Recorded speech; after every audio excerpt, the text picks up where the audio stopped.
So, hello everybody. It is me, Demetra K, and I am sitting here with Walter of Lit One. I guess we can call him the Candle Man for now. Walter has a lot of hats that he wears, but more importantly, he sits with us every Wednesday on Wealth Wednesdays, as it is a finance show where we talk about money, how to keep it, how to make it, and it's everything you can think of, right? But of course, we like to start it off with some hot topics that I think are hot topics, I guess. We're going to talk about Ice Cube sitting down with Tucker Carlson for an interview yesterday. The Dems are mad. And then we're also going to talk about something that happened with Mitch McConnell today, kind of on the strange side. So anyway, the purpose of the Demetra K Show is to promote Black love, knowledge, and understanding of all things that go on in the Black community to make us an even better people, with the emphasis on even, because we are great people, but we can always strive to do better. Like to say a big giant thank you and welcome to YouTube, Twitter, Facebook. You are the other side of the conversation. Not only are you just viewers, but you are participants as well, because we do share the link so you all can come on and speak your brief. And when I say brief, I do mean brief opinion or ask a question. So Walter, how are you doing? I'm doing good. Over here getting ready for AI.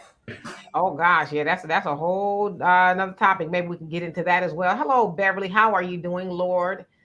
Flawless. How are you? He says, "What's up, H Town? What's going down? Down is that, brother Reggie? How are you today? Now he didn't tell any lies. So anyway, Donovan said he was going to join us in a little bit. He was doing something. Can you bump that air down just a little bit so it's colder? Uh, Donovan's going to join us a little bit. He's going to finish up something that he's doing. Jamarcus, how are you doing? All right. So Ice Cube, you guys know Ice Cube, is a rapper entrepreneur. And he owns the Big Three League, basketball league, that is considered to be the first Black-owned official sports league. So big ups to Ice Cube. But earlier this summer, he said that he was going to go on F the Gatekeepers tour. So specifically, he was talking about the NBA. They were trying to block some endorsements and sponsorships for his big league, Big Three league. And also, he referenced the Democrats. Of course, you guys know the Democrats are mad with him because he sat down with the Trump administration during election season with the contract with Black America. He also said that he was going to sit down with the Democrats, but they never did. They said, wait till we get in the White House if, they were going to indeed get in the White House, which we know that they are in the White House now.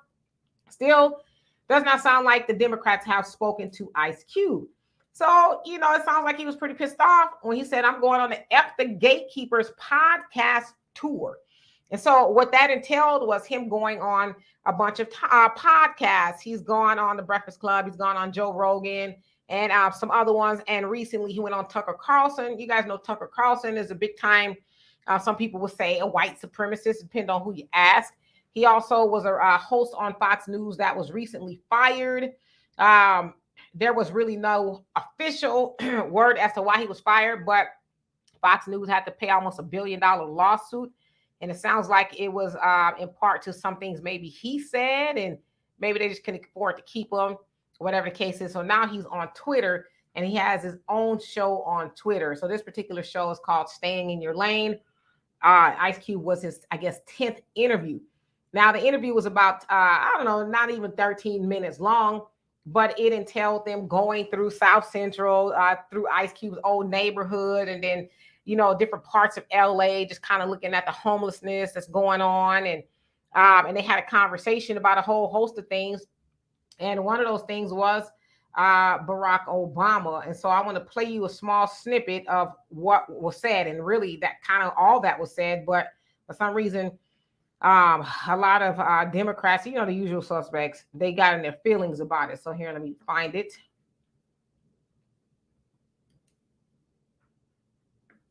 All right, here we go. Obama when he got elected. For the first time, I felt proud that America took that step. Yep. I didn't think they would ever do that. And so that was a moment in time. But then, you look around, years go by, and not much change for people I know, people I care about. And honestly, that was really about all that he said. I'm trying to remove it. That was really all about that he said about Obama. Now, Tucker did ask him, or he made the statement, so pretty much it was symbolism. And he said, yeah, which that's not really a secret to anybody, right? So, yeah, he said it was symbolism. But then he also went on to say, mention other presidents like, Clinton, the Bushes, Reagan, things like that. It said nothing really has changed. So y'all heard what he said. So, of course, Democrats have lost their stuff. And I took a couple of screenshots of some of the things that people were saying about him.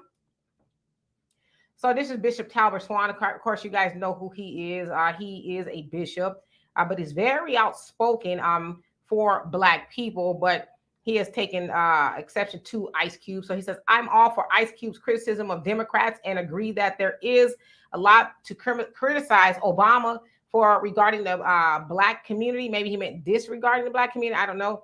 Says, however, slamming the nation's first Black president to the pleasure of a virulent white supremacist like Tucker Carlson was absolutely pathetic. Now, again, keeping in mind, y'all saw what he said, and that was really what he said right there. And that one was not even a minute long. All right, so let's move right along. Some other people, whoever this Mr. Meeks is, says Killer Mike and Ice Cube are Republicans and they're endorsing Republicans. They want to play with our intellect by saying they'll never endorse any candidate, but they're out here shaking their hands, doing interviews, and using their voice to attack Democrats. How cowardly. And this person, JC Media, says, so Ice Cube thought Obama got handed a magic wand after he took the oath of office. Of course, you guys know people always say, he couldn't do anything. He had his hands tied, and all that other stuff in regards to Congress. Of course, we know that he had a Democratic Congress all the way up into 2010 during his first term. So yeah, but from that point on, people said he had his hands tied because the Republicans wouldn't let him do anything, right? Okay. Now, as far as Killer Mike, I'm not sure what Killer Mike's agenda is, but we know that Ice Cube is not endorsing any Republicans, and he's said that. In fact, in that interview, he says Tucker asked him. He says, have you ever donated to any politicians? And he says, no, I never have. He says, because basically when you do, they want you to, people who give them money want them to do favors and stuff. And so he just never has done that, is what he said. And he says that he basically never trusted politicians, but he did have a little bit of hope and faith in Obama. And then y'all heard what he said there. All right. And so then, of course, you have D.L. Hewley. He posts an article from TMZ that says Ice Cube calls out Barack Obama, and then and I think he says tells Tucker Carlson, I forget what it said, but now y'all saw that. Did y'all hear Ice Cube called out Obama? He was asked about Obama, and he says, yeah, basically nothing has changed, and he also said that I thought he was going to be the guy, and clearly he wasn't. So that was pretty much really all he said. But TMZ also pointed out that they did drive through South Central. They said that Tucker Carlson is very pro-police, but he did not ask Ice Cube about his song, talking about a couple of songs, F the Police and stuff like that. He never asked about that. I mean, it was a pretty, tongue-in-cheek kind of interview. Nothing, too hardball questions. It was just kind of a, I would call like a soft type of interview. So again, there's a lot of people who are. What did you think of Obama? Didn't mean to put that up there. A lot of people who are mad with Ice Cube, and they have been mad with Ice Cube for a while now. Let's keep it a buck, right? They've been mad with him since he came up with the contract of Black America and went to talk to Trump. So Ice Cube, but he doesn't care, because I don't know. Yeah, if are we still talking about this shit with Ice Cube? Did you cut me off in the middle of my monologue? I'm sorry. Go ahead. I mean, are we still doing the nigga shit? Walter? God. Walter? No, I'm not talking about this. Me and you. I'm saying, like, are we still mad at Ice Cube because he's trying to get shit done? We are not mad at Ice Cube. Damn. Like, come on, y'all. Let's get something done today on this podcast. Like, my God. Okay, I digress. I'm sorry. All right, then go ahead. What you want to talk about today? What do you want to talk about today? I want to talk about this. Oh, go ahead. I want to talk about Ice Cube, but I'm saying, why are we still entertaining the people that get pissed at him? Go ahead. Okay, take it away. People. In English, he went to the Democrats. They said, no, Negro, we don't want to meet with you right now. The Republicans said, yes, we'll meet with you. That's it. Like, black people, grow up. Like, we are so far behind. We keep talking about the same shit. Ice Cube, what has he done? Okay, but what's another thing too? We gotta cut down on the cussing. Okay, forgive me. Ice Cube is a successful black man who came from the streets with all the stuff of South Central and pulled himself from the bootstraps onto something. Even his son has a promising career in entertainment. So you can't sit here and say Ice Cube hasn't done nothing for black people. He hasn't. Don't forget, it was him that said F the police that got the party started with police brutality. He didn't start the movement, but he brought a lot of awareness to it. He brought a lot of awareness, like, yo, we're not wearing this Raider crap no more until they pay us. So y'all got to give Ice Cube a break. Black people, like, we need to focus on the real stuff. Like, right now we have a Democratic president in office who's taken in $18 million from Ukraine, from China, from, like, Lord have mercy. Like, it's the dude is like if we did that, we'd be in handcuffs. His son has a felony gun charge and didn't pay taxes on millions of dollars, and the dude is still out doing interviews.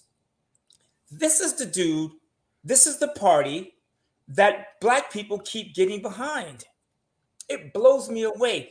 Ice Cube is doing the one thing that most black leaders won't do. You can't get Maxine Waters to walk her ass down South Central and say, here's what's going on over here. Here's what we need to do over there. She's not getting out the car to do that. And y'all need to back up. Like Tucker Carlson, so what? He's a white supremacist. So what? You think Joe Biden isn't a white supremacist? You think your boss isn't a white supremacist? Come on. Y'all need to. Here's the thing I like about Tucker Carlson, and that is because they don't care what people think about them. So what? He's a white supremacist. I know a bunch of white supremacists. So what? With black people, every time we get going and we get a movement and we get somebody strong, we look for the weak link. Oh, he's talking to Tucker Carlson. He has a better chance getting stuff done for black people talking to Tucker Carlson than he does at those idiots at CNN. I promise you, this interview with Tucker Carlson is going to get the party started. So if black people stop crying and licking your wounds and being in your feelings, we can actually get something done. Go ahead, Morgan. Yeah, it's trash. Go ahead, back up off of Ice Cube. Seriously. Why don't we do what he did? Start a business. And no, see, go back to that last comment. I didn't bring my boxing gloves. But you know, you guys, people kill me. First of all, Boys in the Hood was what, 19? Okay, it's got a 19 in front of it. That'll tell you how long. Like 90, 91. See, that's what black people do. We go down and we dig way deep in the barrel of crap. We dig up the doo-doo from the bottom of the pile. No one said Boys in the Hood was a role model, but here we go. We're going to spend time on that stuff.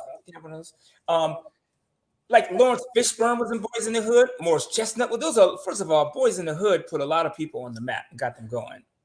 It made a lot of black people money, as did Friday. I know they spent all of it. So this brother Ice Cube is doing the one thing that most black men won't do, is go out and say, hey, it's time for us to stand up and ask both parties for something. And the fact that black people are so mad, it blows me away. The dude is a self-made millionaire. Self-made. And on his way to being rich, he told the police, back up. F the police. 1991. Thanks, Reggie. My God, my 30-year-old, 32-year-old was born in 1991. Jesus Christ, what was I doing in 1991? Wearing Jabot's bag and saggy. I had 5 earrings in my ear. I still got the holes. Not the holes, the holes. I don't know what a hole's at. Am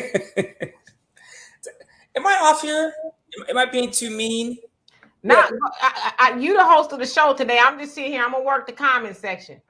Ice Cube is self-made. He got his ass out of bed. He woke himself up and he went to work. And the funny thing about Ice Cube is he's challenged the system. Remember No Vaseline? He went after. Okay, first of all, you don't know too many black leaders that will use F the Jews, F the police in the same time frame. He went after both so-called establishments that black people don't get along with. And this is the dude that's like, yo, all right, I'm gonna go out and get what we want. And black people are tearing him apart. So here's a question I'll ask you guys. Who should we have lead us then? If Ice Cube is not enough, you won't listen to Farrakhan. So who should lead us?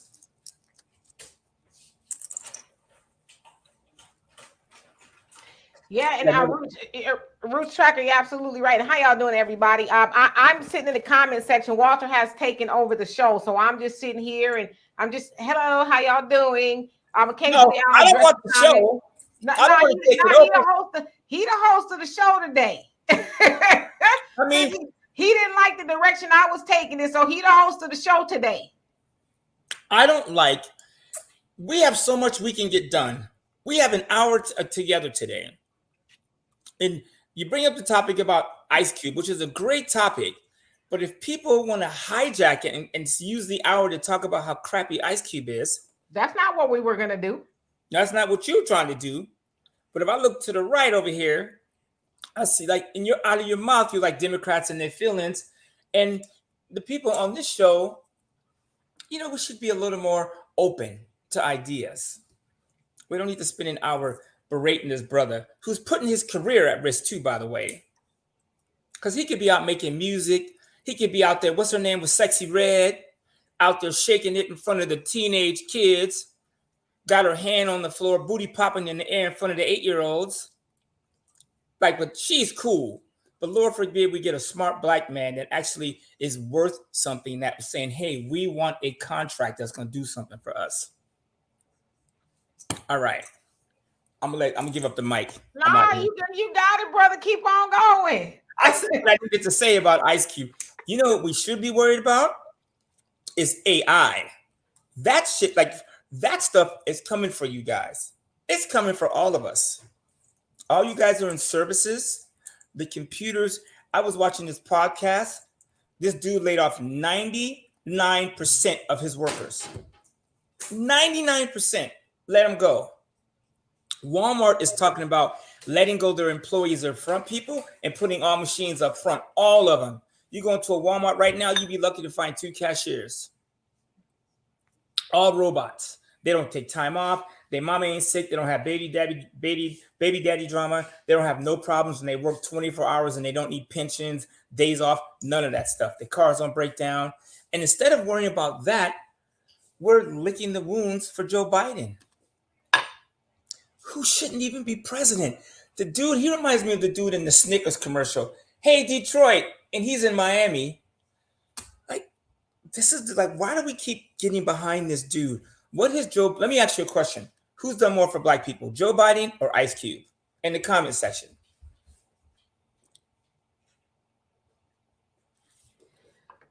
Hello, Pamela. How are you doing? All right, so let me see here. I'm gonna read some of these comments.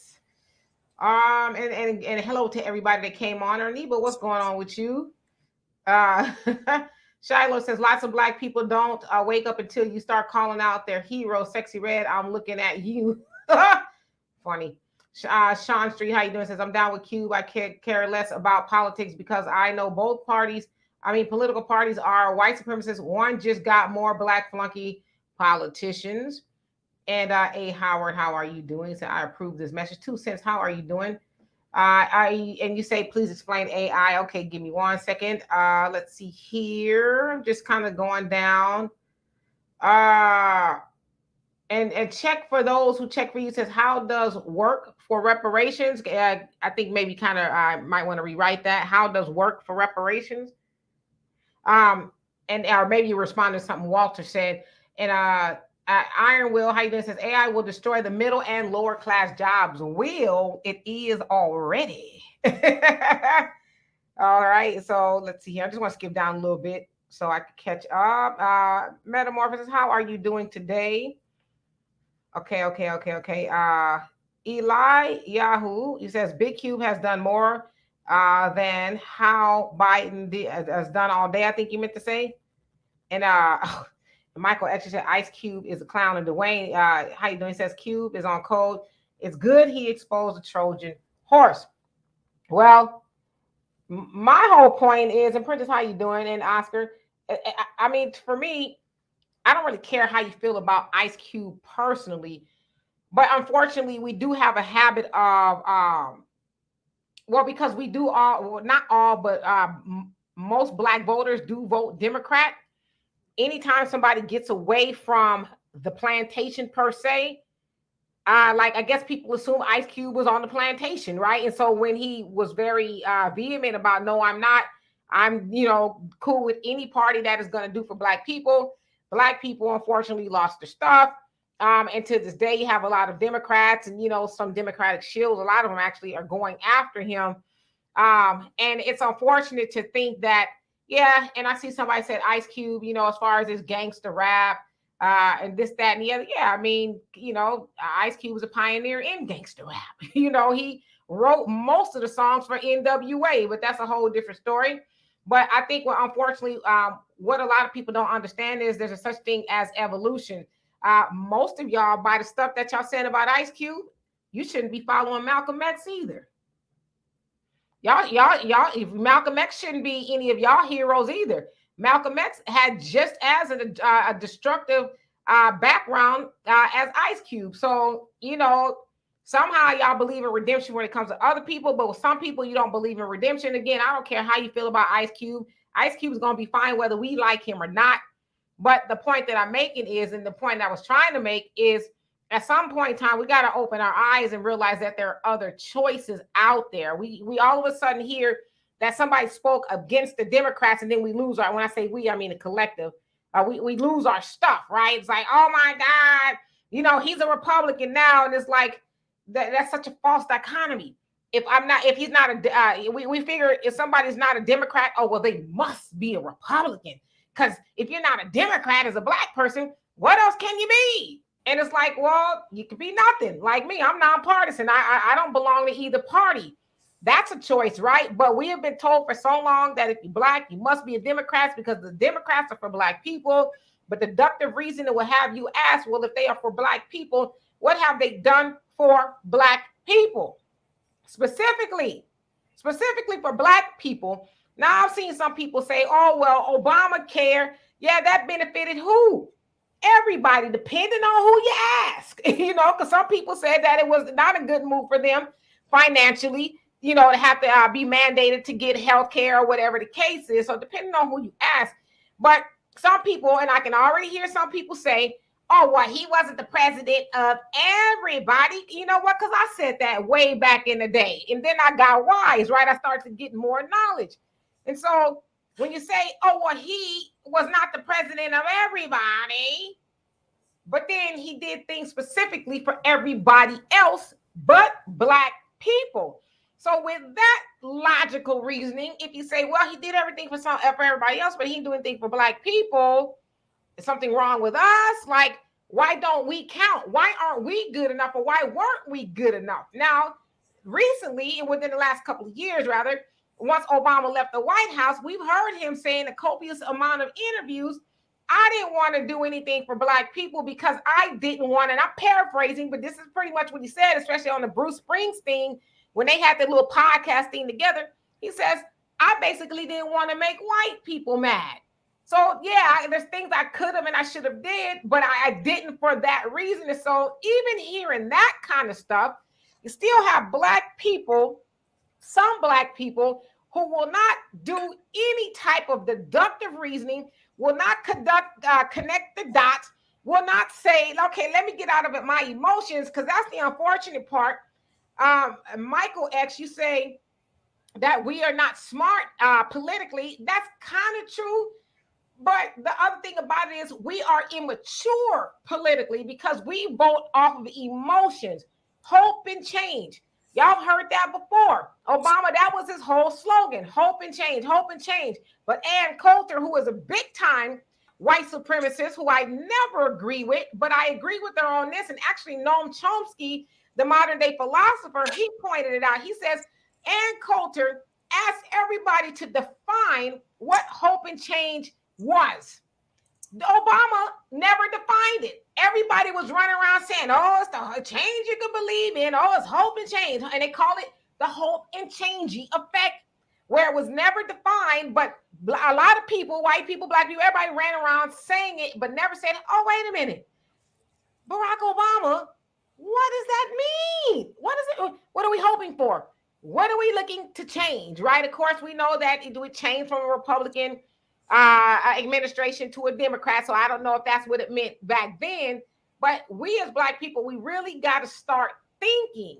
We really have to start thinking. I'll tell y'all a story, and then I'm going to get back into these comments section. And Michael, you say Kamala's not even black, whatever, right? Whether she's black or not, black people put her in office along with Joe Biden, even though her campaign tanked in California. I'm from California. Californians did not want Kamala Harris because we knew her record. She folded up camp, ran out of money, and could not continue. And they, being the Biden administration, the campaign rather than, picked her up because they knew that black people were going to get very emotional about a black woman being on the ticket, and it worked. It worked. Kamala has not done anything, not that vice presidents normally do anything, but what they tried to do with Kamala was put her out there and make her do more than she was supposed to do. She got on the southern border. They asked her about immigration, and she dropped the ball on that. She dropped the ball on everything that they put her out to do. For a while, y'all didn't see Kamala, but now they've marched Kamala back out there because election season is coming up, and they know once again Negroes are going to get in our feelings. When I say our, I mean collective, get in our feelings and not do any logic and say, well, she was in there with Joe Biden and they did things for everybody else but black people. Not even to forget, y'all remember when Kamala sat up there before they got in the White House and she was asked, do you think that black people should get reparations? And what does she infamously say?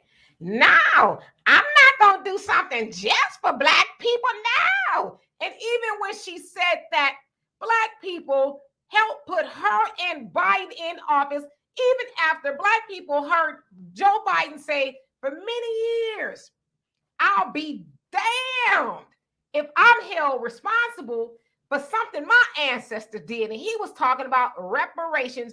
And yet again, black people helped put him in office. Y'all know the Democrats in nowhere on this planet could get into office, whether it's winning dog catcher of the year, if it is not for black people. But we continuously do it. And so then you have somebody who's like Ice Cube. And I've seen a lot of people throw up the Malcolm X video of him saying that we should not trust entertainers. They send an entertainer from the White House and say, and then that entertainer says, oh, well, they're all right. But this is where people are misguided, because Trump, Ice Cube never came out of the Trump White House and said that Trump was all right. He didn't even tell people he met with them. It came out from them that they had to sit down and they talked about the contract with Black America.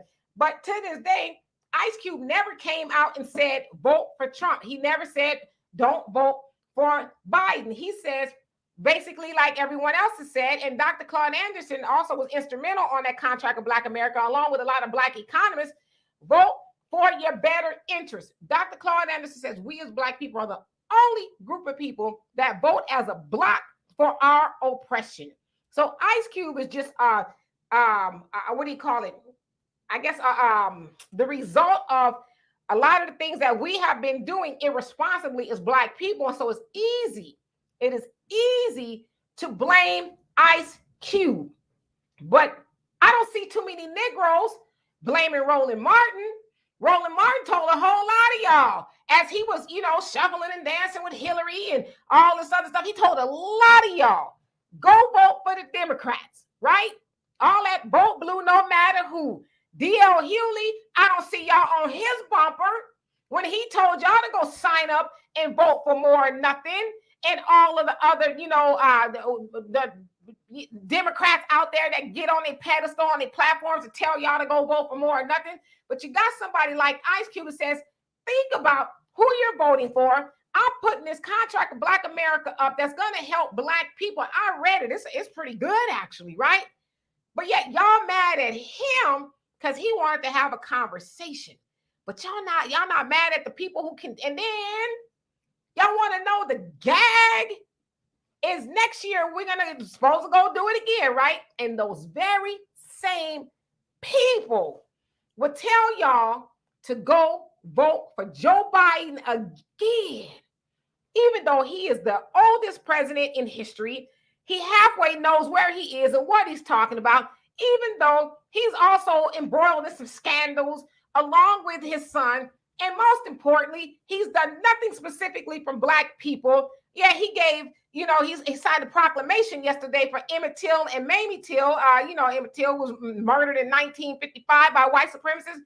He is giving yet another monument. There's going to be 3 of them. 2 in Mississippi and 1 in Illinois. And that's supposed to be for Black people.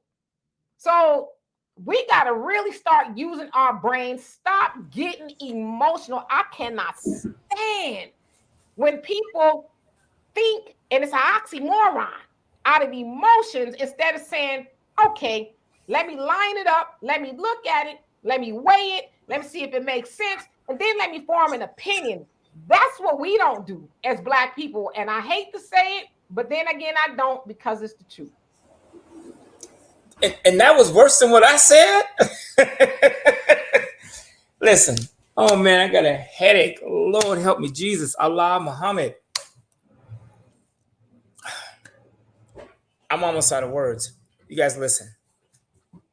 I want to answer some of these comments about us listening to entertainers. The reason why entertainers are out there is because that's what we respond to. Matter of fact, my son Evan and Morgan's not my son. She's gonna keep her gender. But Evan and Morgan are here, and Evan, he'll tell you, we went to this church event. It just happened to be a Black event, and they asked if you remember this when I spoke at that church downtown at the museum on and they wanted a financial planner to speak, and they were like, so I went up to spoke, grabbed the mic, I was all suited. I kidnapped these 2 so I can do this real quick. And the room emptied out. Kanye West financial planners here to break down finance. Man, that room, I never seen people leave the room so fast. And when the choir came back, oh Lord, there was standing room only. So we don't want to listen to business leaders and, like Robert Smith, who's a billionaire who went to Morehouse and wiped out all their student loans.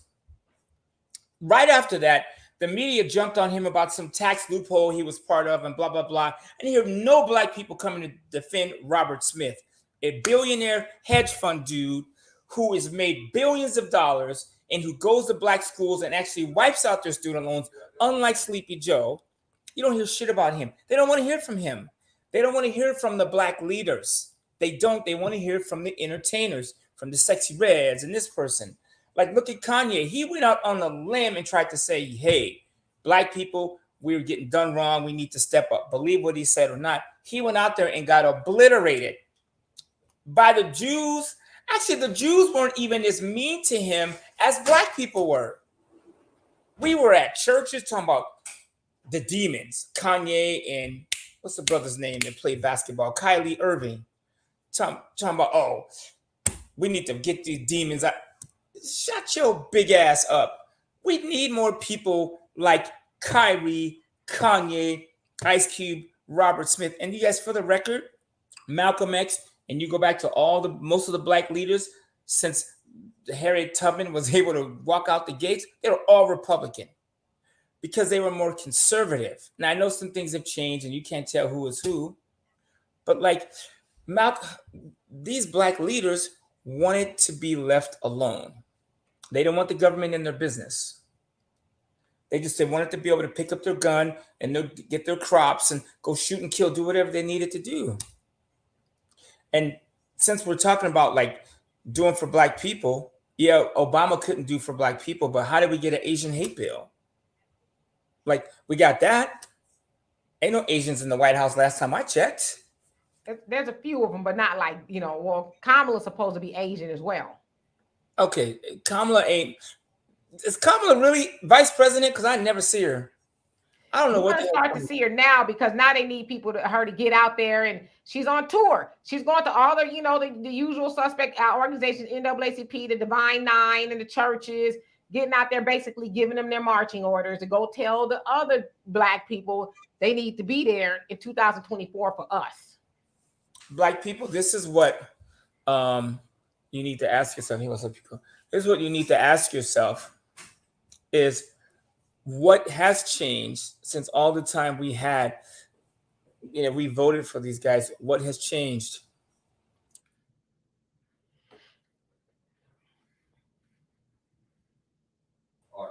What have we got? What have we got from that? What have we got? And I've been the one to defend Barack Obama, by the way.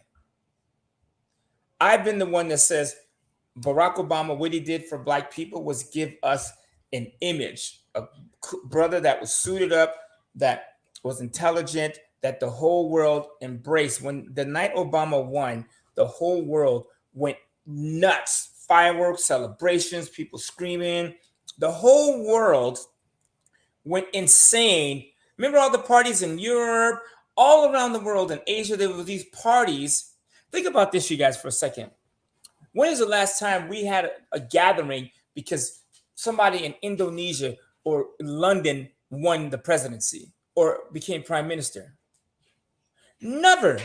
The whole world celebrated this dude. So I went out on the limb saying he did for black people, showing an example. Here's what a good-looking, smart, educated brother suited up looks like. His policies, whatever. I can't agree with everything that he did.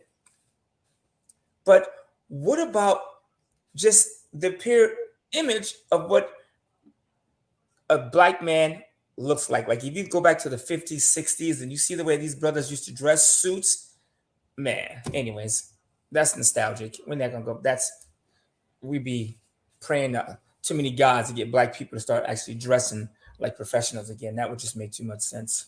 And and Oscar, how you doing? You make a good point too. You says the critics of Ice Cube are hypocrites. Where were they when the black churches accepted faith-based money from the Republicans? Yeah, you had all the big time pastors up and around Trump getting all that money, but people forget that kind of stuff, right? But it's like, where they been? Haven't heard nothing from them. But I went to, oh gosh, I'm gonna forget the name of it. It's a farmer's market out here in Houston. I forget the name of it. It's in the Heights, though. The Heights part of Houston. I'm about to say, it's the Heights part of Houston.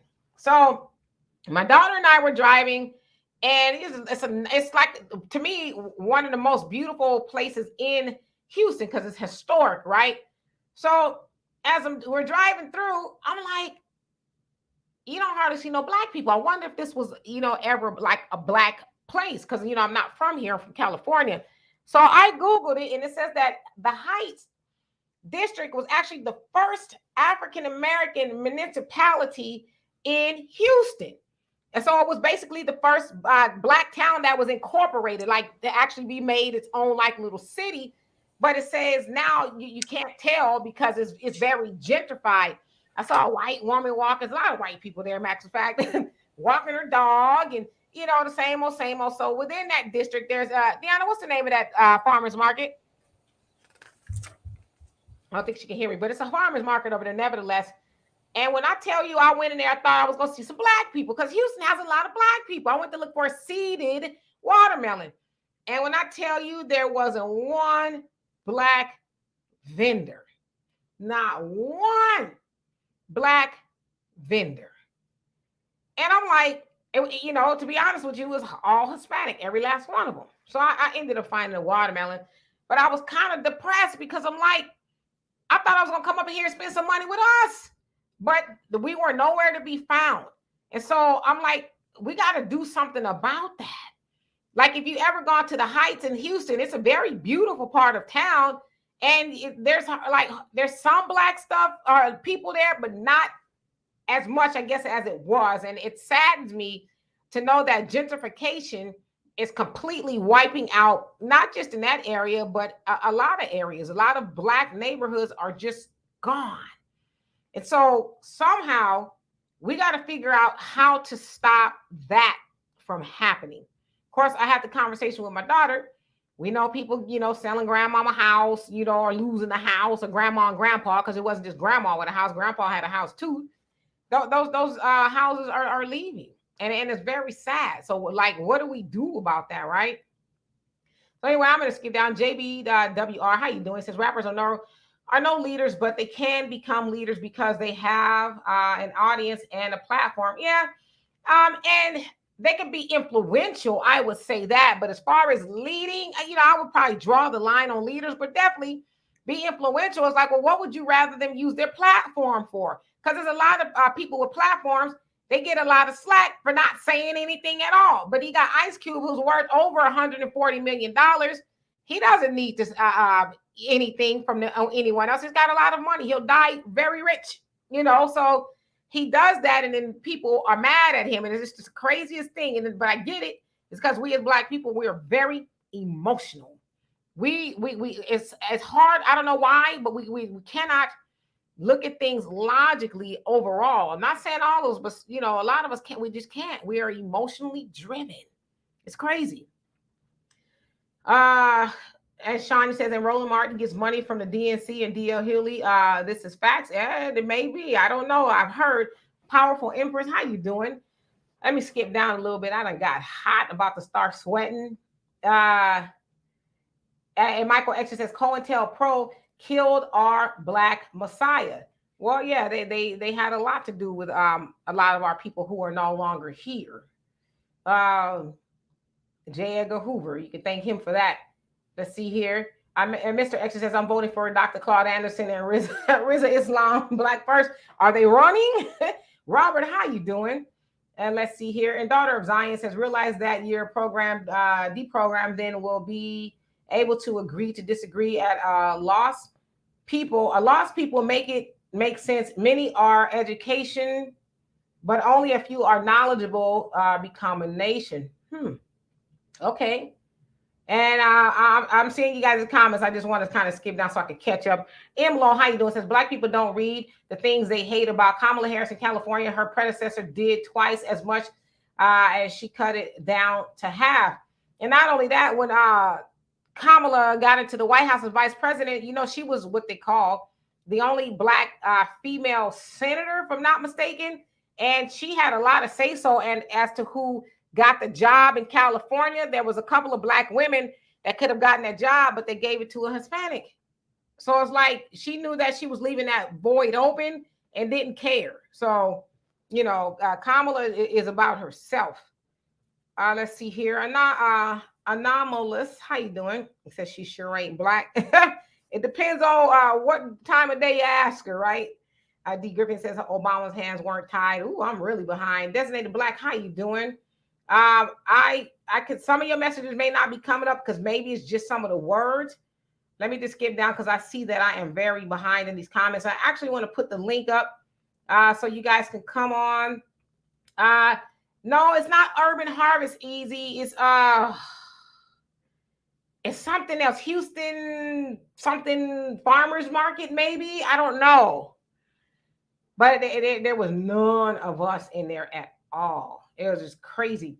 Mike Lewis, how you doing? Says in a lot of situations we are able to have business. Some of us are too lazy to put in the hard work. Everything sounds better in the mind than it does in action. And that's not who we are, organically as a people. We're not a lazy people. I just think we've gotten so discouraged and we're just like, well, if it happens, it happens, and we got to do a little bit better than that because we don't come from that. David, how you doing? Says, good evening, Demetria and the fam. Ice Cube made some good points. Kind of cringy that Tucker was in the car with him. I think he was scared more than anything. He's probably thinking, I hope this car don't stop. That's kind of where I got from him. Like he was maybe a little bit nervous. He says the point is Tucker was willing to ride with him. Biden would rather ride with Cardi. Yeah. Why y'all ain't mad about him talking to Cardi B? Cardi B, and she has a big platform. I think she sat down with him twice, and telling people to vote for him and this, that, and the other. But why didn't Cardi get the backlash that Ice Cube got? I mean, because we know why. She was for Biden, but Ice Cube was like, I ain't for nobody. I'm for who is for black people. But somehow that went over our heads, Not the mercantile farmer market. It might be, sometimes I just be in the car riding, don't even know where I'm going. I could be kidnapped and wouldn't even know where I am. All right, let me skip down just a tiny bit. Dwayne says no vote until cash reparations are firmly in the hands of the descendants of American slaves. No reparation check, no black vote. That's the way it really should be, right? This is like we're just not falling for it anymore, right? And Notorious Hebrew, how you doing? He says Scamala, so Scamala.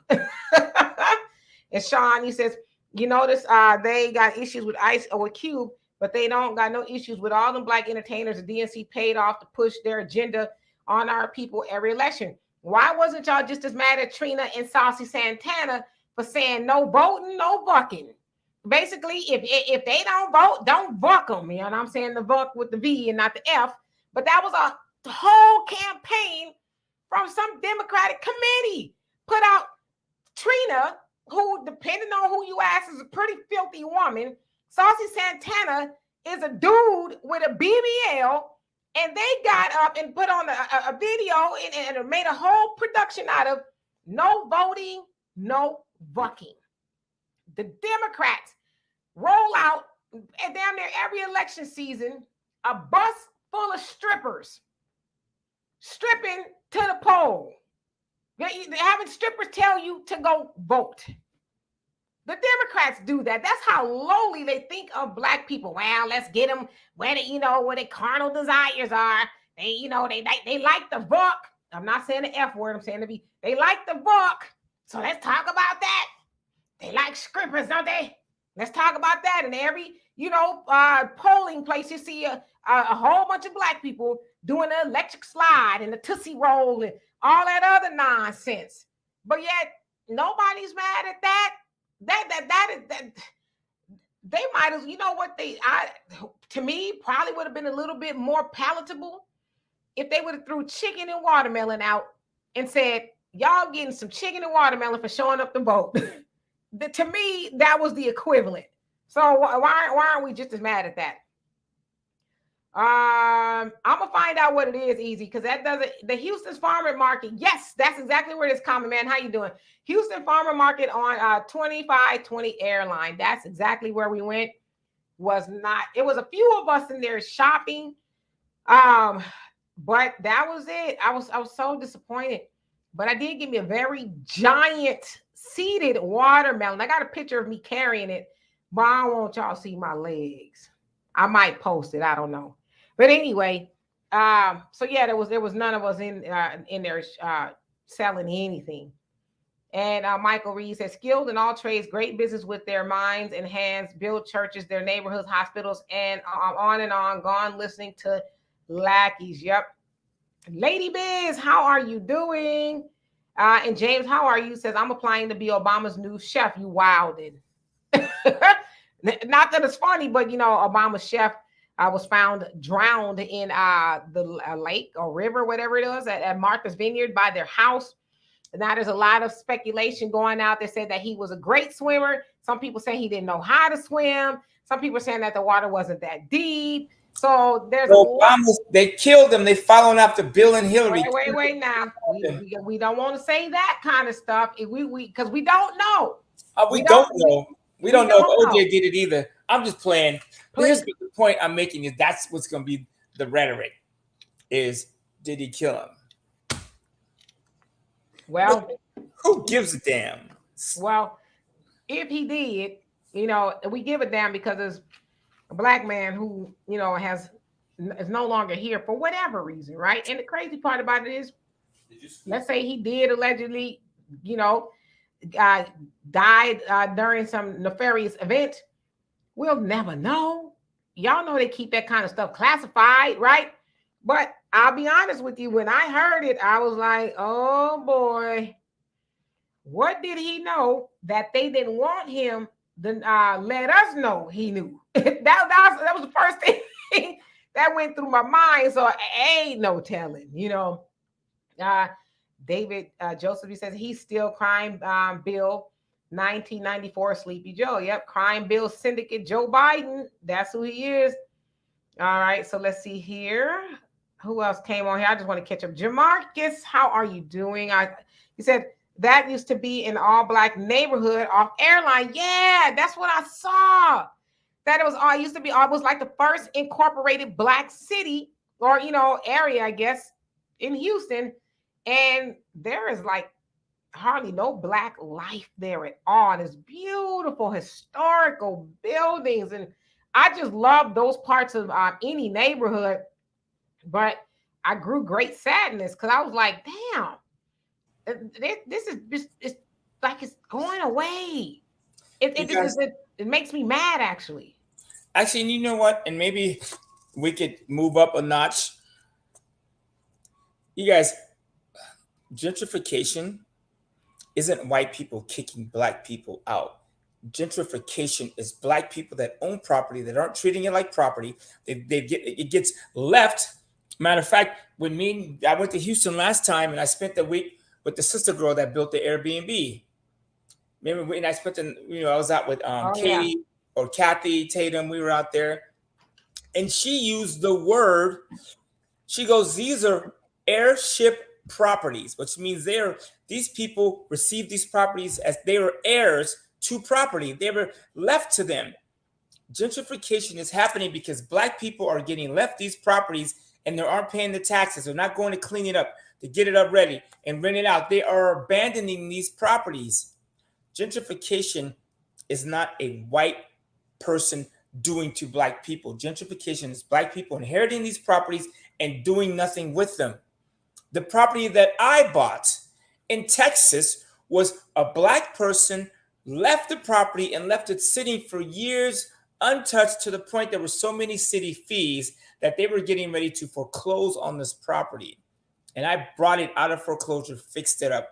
Me and my son flew our ass down there 2 times out there, did all we had to do, and we sold it. And, we made $100,000. And all the black people walked over to me, was like, "Oh, I'm so glad to see a black man buying this house." I said, "Well, I ain't keeping it." I came here for the money. And the funny part is the house is still on the market. No one else has bought it. How much are they selling it for? I bought it for $40,000. Me and my son were in it. We paid $35,000. We put $5,000 in it. We sold it for $140,000. So we walked away with $100,000.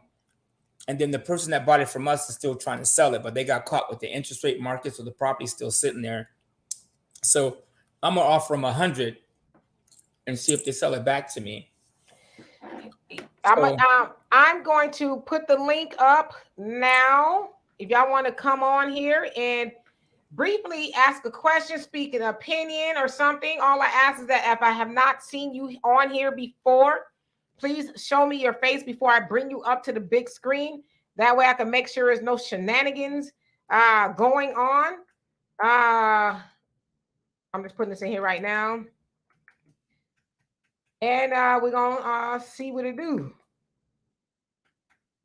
You guys, and for the record, gangster rap is not why black people are locked up.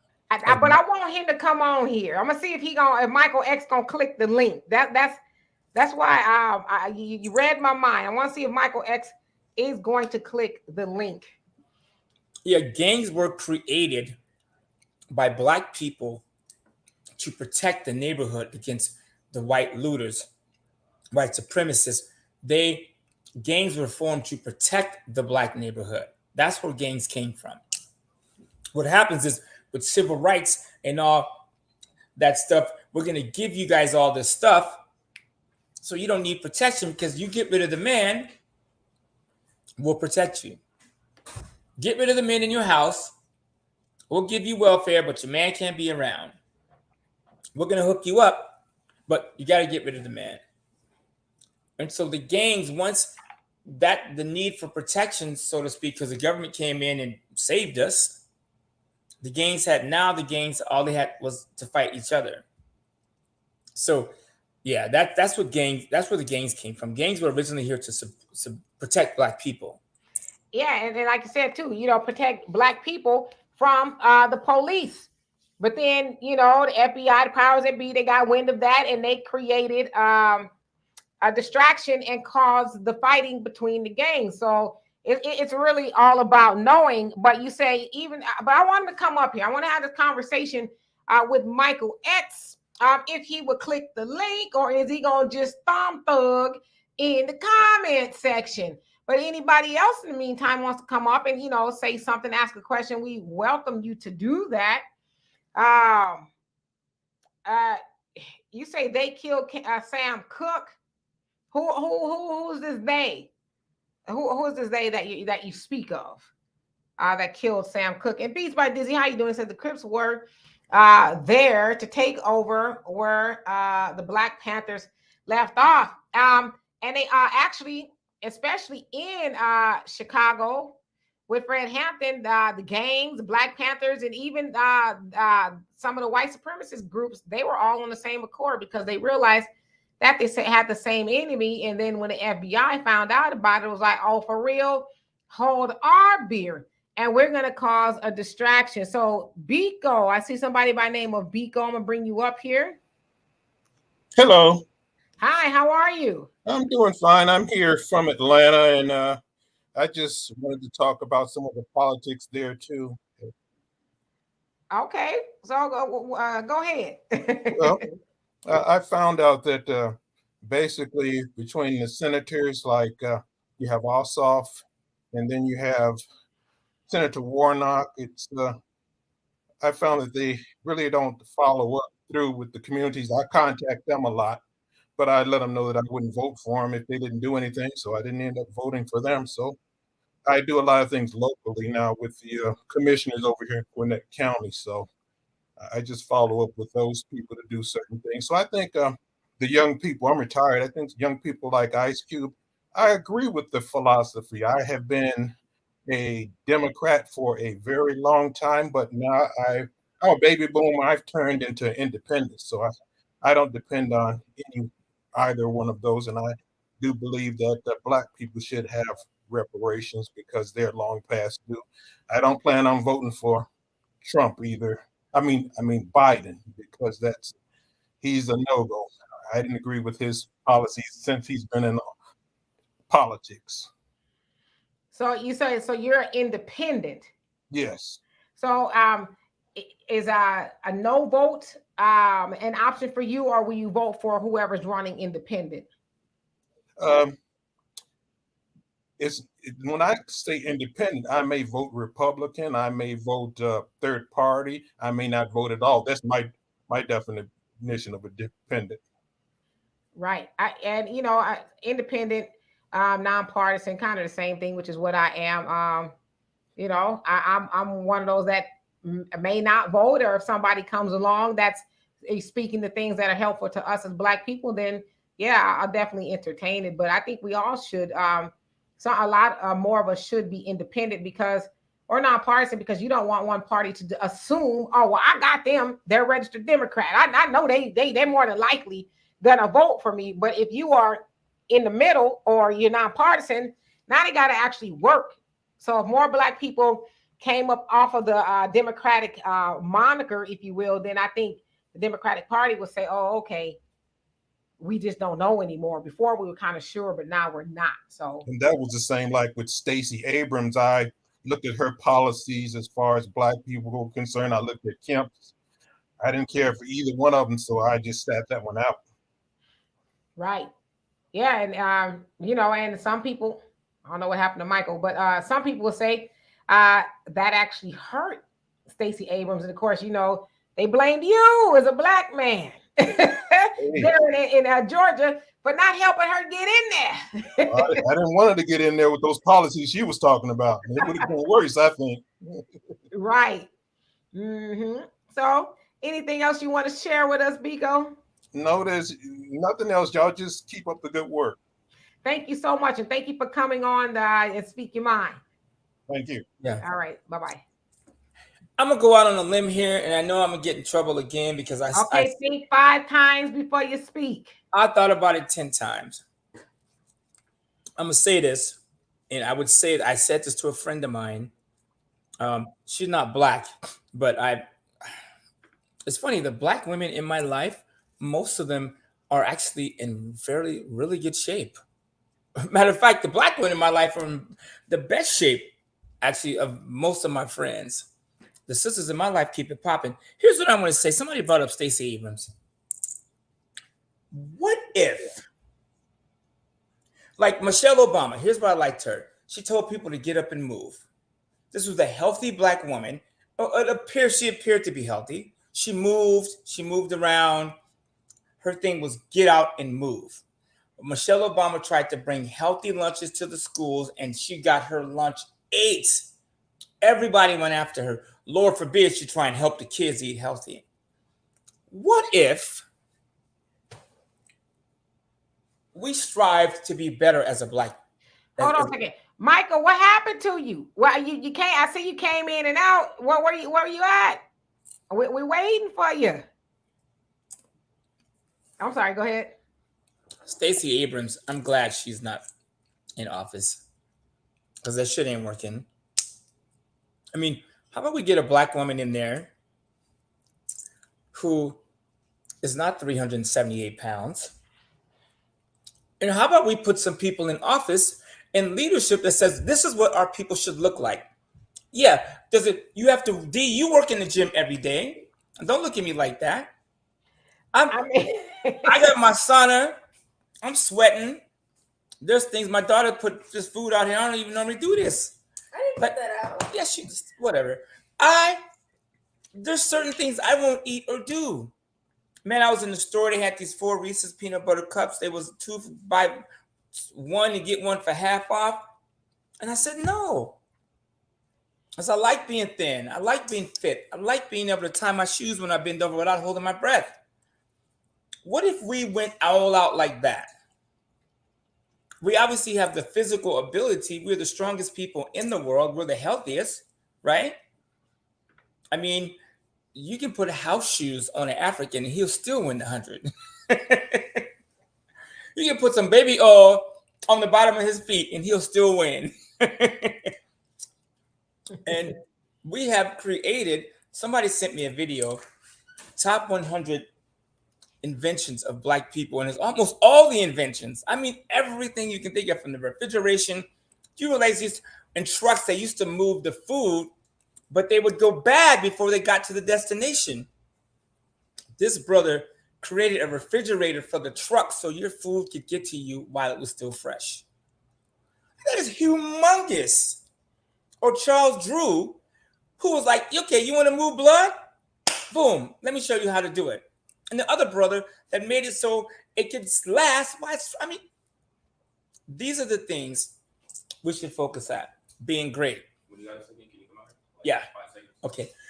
Being like, we need to be great. That means our health, physical, mentally, financially.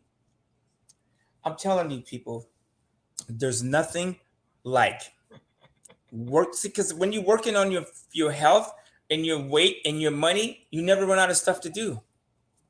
I can promise you, I have a stack of stuff I need to do for the house I'm trying to build, trying to get my kids to get in and help me build it. You know what I'm saying? To the cars, to the candles, to the clothes, to y'all can get this shirt at Verbal Herb, I'll hook you up. There's always something to do when you're working on yourself. And if your businesses don't wear you out to where you want to pass out at night, there's dumbbells. And you can get it from a swap meet. Pick up some dumbbells, and you only need 10 minutes a day of dumbbells. Every time you eat, just move for 10 minutes, be it sexual intercourse, walking, moving the calves, whatever it is. I mean, well, people act funny, but it used to be dinner, date. It used to be, what was it? Dinner, a movie, which was foreplay. And then there was intercourse, which it took the place of exercise. My daughter's in the room, so I'm not going to go into my personal life. Thank you. Thank you. Thank you. I'm just saying my abs are flat. No. That's flat. They are flat. Now you got to work on the 6-pack. Right. That's I'm running up and down those stairs. But what if we focused on that? And then we focused on our money. I'm telling you. I went to a convention. Brina wants to know where you going with this, brother. Where I'm going was if we spent our waking hours working on ourselves, some of this other stuff wouldn't matter. Because if you work a job 9 to 5 and then you work a 6 to 9 and you take the 6 to 9 money and you save it and use it to put down on a piece of real estate, Joe Biden, Donald Trump, Roland Martin, those guys become less relevant because you have stuff to do. You have other stuff to work on. Well, they're not relevant in my life at all. Because you have stuff to do. Well, I always got stuff to do now. That's what I'm always doing something. So if you're working on yourself, you always have something to do. Well, yeah. It's important to work on yourself. I totally agree with that. I've been telling y'all for a long time, and I put the link back in the comment section too, Michael X. We're waiting for your commentary. We're waiting to hear what you got to say. So I've been lying to y'all, actually, okay? I don't want to keep it a buck. I've been lying to y'all for like 6 months, saying, okay, I'm going back vegan. So for real, actually, it's not even vegan. It's plant-based because vegan, it takes on a whole different meaning than it used to because, vegans can eat unhealthy food, but plant-based lifestyle is you eat more fruits and vegetables. So I've been doing that for a little over a week now, and I've been seeing some pretty good results. Because I told y'all before, a couple of years back, I was a vegan for 7 years. My daughter and I know meat, dairy, none of that, right? Now, when I first went vegan, there was no Impossible meat or Beyond Burgers and the just eggs. It was you had to really get it out the ground almost, right? But now the corporations, they have, taken over. And so they've gotten into the fake meat type of industry. Table that thought. Hold on a second. Michael, are you ready? Let me see your face.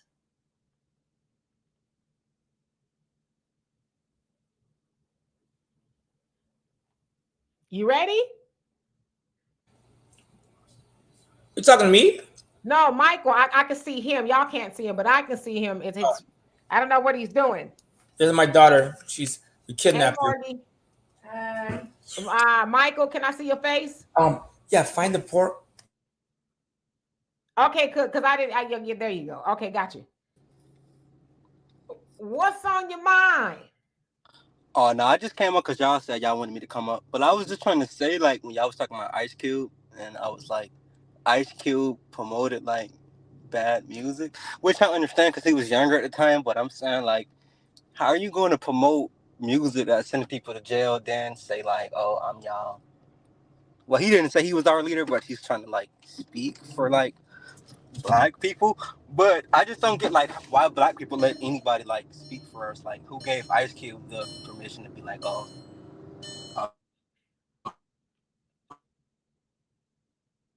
You kind of cut out a little bit. Maybe you'll come back. I think you lost connection. But I think I got the gist of what you're saying. Why do we let Ice Cube speak for us? I don't ever recall Ice Cube asking our permission. Oh, there you go. Okay, so we can hear you now. Okay, so finish your thought.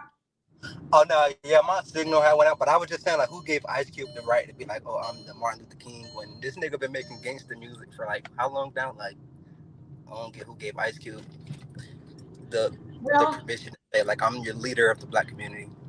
Well, I don't recall Ice Cube asking permission to be the leader of the Black community. And if you really look at what's going on, there's a lot of Black people that's rallying against Ice Cube. So I don't think that was ever said that he was the leader of the Black community, nor did he ever ask to be that.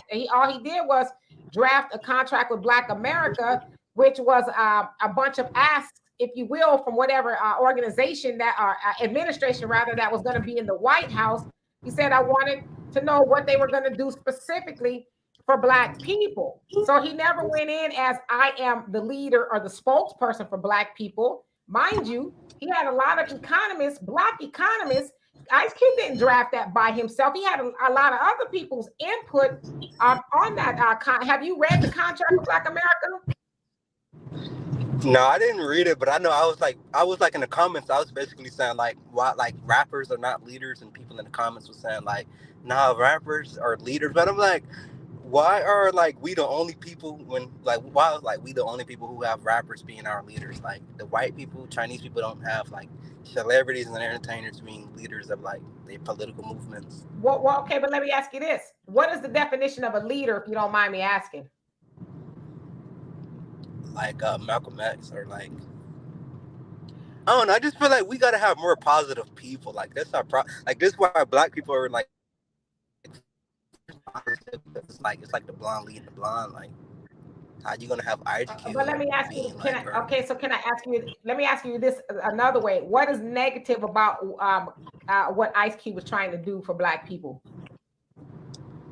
I just feel like he shouldn't have the credibility because like Ice Cube is like a gangster rapper. Like, I don't get what was Malcolm X. What when Malcolm was Malcolm Little? What was he doing when he was Malcolm Little?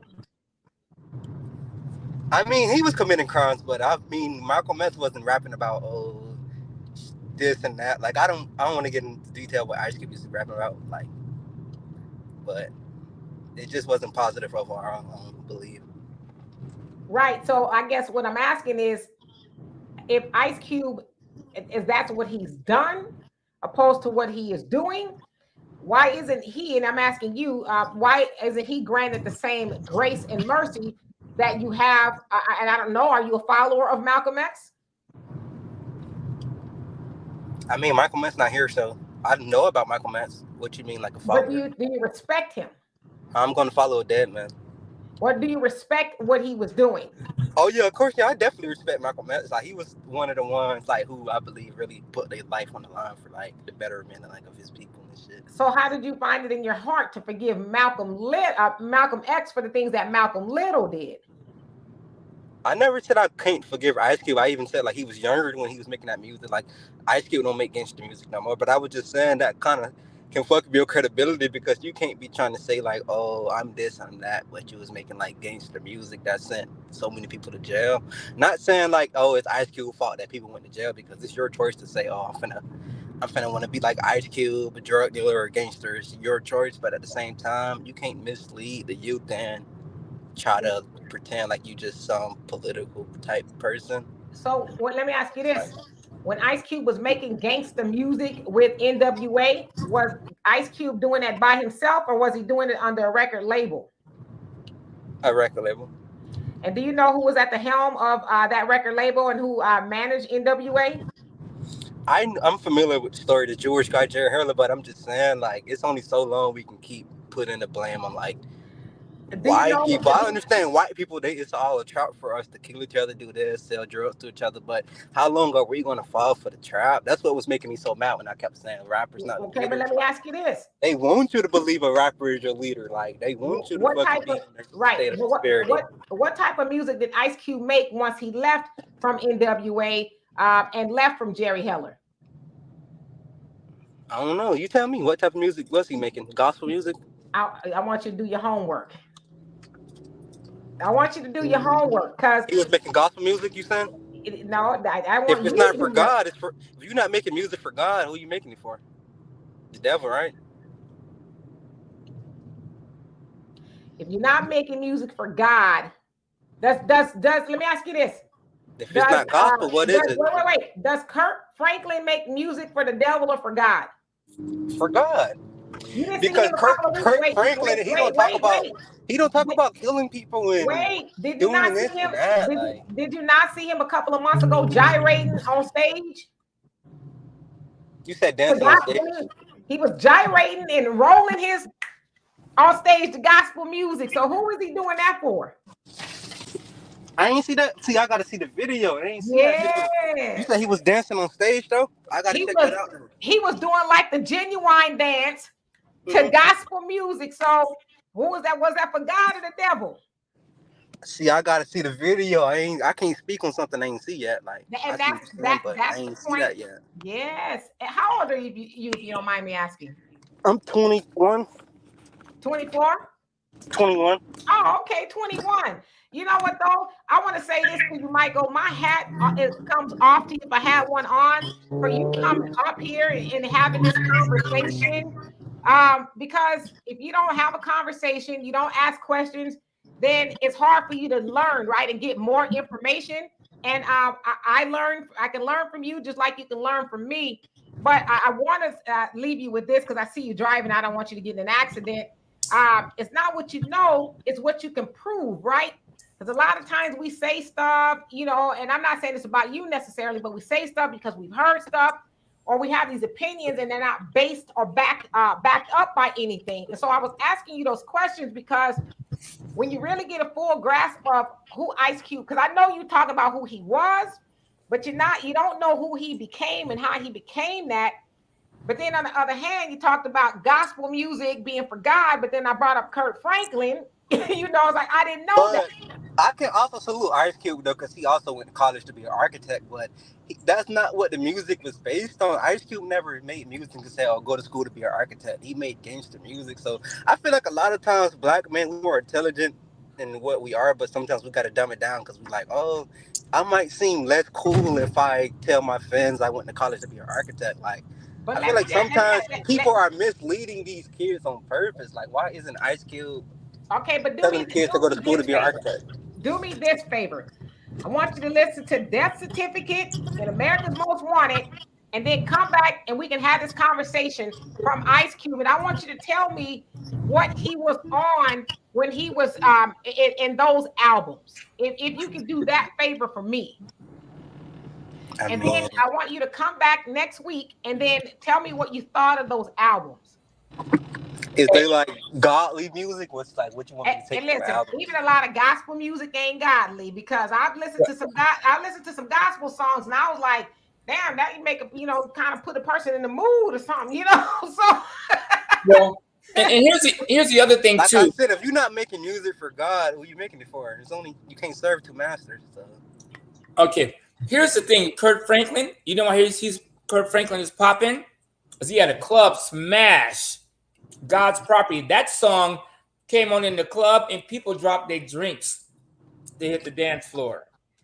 And do you know that the church wanted to cancel and crucify Kurt Franklin because they said he was too worldly, he was too secular. I remember being in the nightclub and they played Stomp at the nightclub. After right.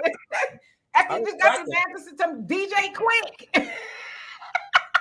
Well, and if you follow the Bible, they believe in going and get the hookers, hoes, prostitutes. And where do you find the hookers, hoes, and prostitute? In the club. In my opinion, Kurt Franklin did a lot more for Christianity than a lot of other preachers because he went out with the pimps, hoes, and prostitutes and brought them to the church. Man, you had people dancing to that song. I mean, Mary, Mary, one of my favorite songs. We got to praise him, whatever. It's by Mary, Mary. I saw them in concert with Common. The whole crowd was popping. To take it way back, and Leonard, I see you. I'm not ignoring you, but I see you. I see you to take it way back because Michael, I see that you had mentioned Sam Cooke. Do you know that the church wanted to crucify him too because he took a gospel music and turned it secular, and they were completely done with him. They were like the black folks in the church wanted to cancel Sam Cooke. They were not going to have him taking their music into the world. Did you know that? And also somebody want to know where you're from.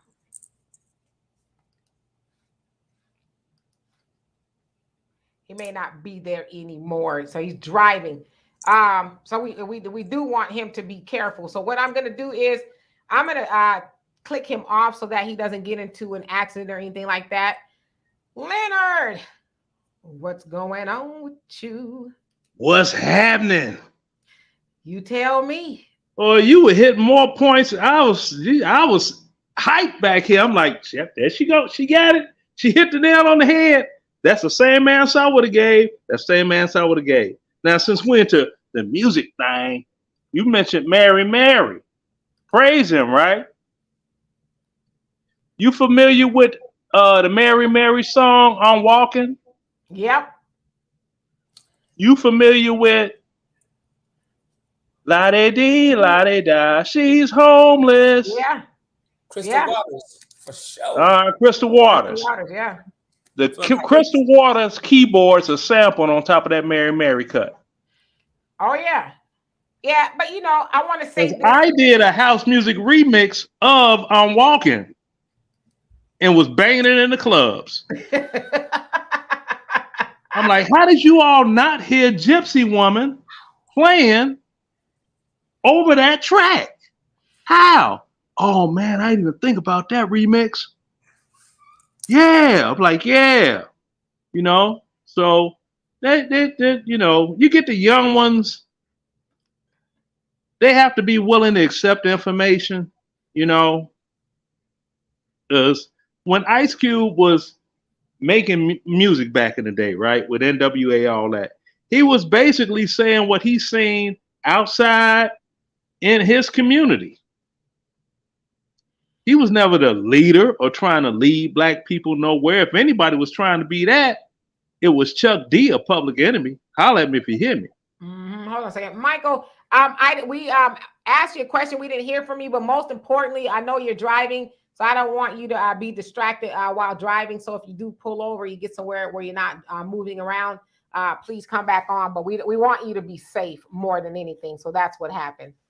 Oh, you said you were inside a gas station. Well, how was I supposed to know that? Yeah. So that's the thing. You know, you had people that, you know, Ice Cube wrote what he wrote, this and that. And he's got a lyric on one of his songs, whereas he says blacks always vote Democrat because they too poor to be Republican. That's an Ice Cube lyric. But now, okay, he's older, he's learned. It's like, hey, you know, you got to give people their room when they do what they do in their youth, because you have to learn. You know, you can't doggone give birth to a child and put some cleat shoes on them and they running in the Olympics. You see what I'm saying? Oh, yeah. Absolutely. But this generation, they want instant poof. Da-da! See, and that's not life. They can't have life like Burger King. Remember, they said you could have it your way. Life is not like Burger King, and that's the reason a lot of them are out there, you know, just willy-nilly all over the place, because they feel they deserve whatever they want when they want it. To see, you know, you had parents that they won the civil rights movement, right? And that was the last portion of the baby boomers. The last portion of the baby boomers were really the ones, which I'm one of them, that benefited from their work. But then you had some of us that just spoiled our kids rotten. I want them to have everything I never had, and they didn't have to work for it, see? And then that went to the next generation. Now these kids, these some little snot-nosed entitlement kids that we got out here. Black ones at that. Talk about racism all day long. The only time they see white people is on TV. Right. Yeah, but now to the topic you would have raised up, because I want to answer a question on your topic. Now you had said, what about Ice Cube in conjunction with Tucker Carlson? Because I didn't catch that part. Or he just went on Tucker Carlson's show on Twitter. And it was, you know, it was a brief segment, about 12 minutes long or so, and they just drove through South Central. he asked him about Obama, and he says, well, you know, I had a lot of hope and faith in Obama, thought he was going to be that guy. You know, it basically said that he wasn't. So he says nothing has changed for people that he knows. So that's pretty much where he was going with that. Okay. Well, the people that grew up in Chicago, like myself, we knew what the deal was as of that. You know, they put all this, you know, information out saying he was a community activist, this, that, and the third. Okay, where the press clippings? Where's the video? You can't find any, can you? And I'm sorry, repeat that last part. Videos of who? Okay, Obama doing community activism. Oh. In any way, shape, form, or fashion in Chicago ever. Yeah, because they said he was a part of Acorn. Remember that? I know. Mm-hmm. No. That had me speak like that woman in that movie, Austin Powers. Lies, lies, all lies. Yeah, see. Hold on 1 second. Timothy, thank you so much for becoming a member. I love and appreciate you for that. Michael, I keep seeing you say Larry Hoover must be freed. Why? This is the question. Yeah, if you want to come up and tell us why. I mean, I've seen a lot of people talk about, you know, Larry Hoover needing to be free. From what I understand, he was a big time gang leader in Chicago, right? And he's been institutionalized in prison for a very long time. I really want to hear, Michael, your ideology on that. I've seen a lot of rappers talk about he needs to be free, and, you know, a lot of people ask for his freedom. So you make a very strange request in that you're saying free Larry Hoover, who sounds like he may have had a bigger impact on Black people than Ice Cube. So I guess I'm just a little bit confused as to how you draw the difference there. Yeah, I grew up in Inglewood. I could throw a doggone rock, and if I could throw it hard enough as a kid, I would have bust Larry Hoover's mama's window in her house. Oh, damn. So I'm a subject matter expert when it comes to that. So if he want a question answered, I got an answer for him. Mm-hmm. I grew up right down the street from Larry. Right, so that's why I'm saying it's kind of a weird request. And Iron Will, you're absolutely right. So this dude was just okay. Here we go. We're gonna bring him on. Okay. All right, Michael, you're back. I was saying with this dude, Larry Hoover, he had started an organization called Save the Children in Chicago, and no, he started didn't. Another organization called 21st Century Vote, which he was getting did. He was getting gangsters to change their life around and be more political. It's called 21st Century Vote. So he started fucking with like the voting shit. Let him finish. He was a threat to the mayor because he started telling young Black males to go to school and grow and develop and vote. So they felt like Larry Hoover was a threat because he was, I won't just say messing up the voting systems, but he was like changing the young people mindset, telling them to grow and develop, and he started doing positive for Chicago. That's why they gave him 6 life sentences, because they didn't want the young people to go in like a positive direction. So they felt like Larry Hoover was a threat to young man. Can I answer your questions real quick and real swift? I'm not gonna take up a lot of your time. Young, you got go ahead, bro. You good? 21st Century Vote was established so that they could get criminals holding political offices in the city of Chicago all the way up to the mayor, so that they could build a criminal empire likened to the New York Mafia. That's what 21st Century Vote was about.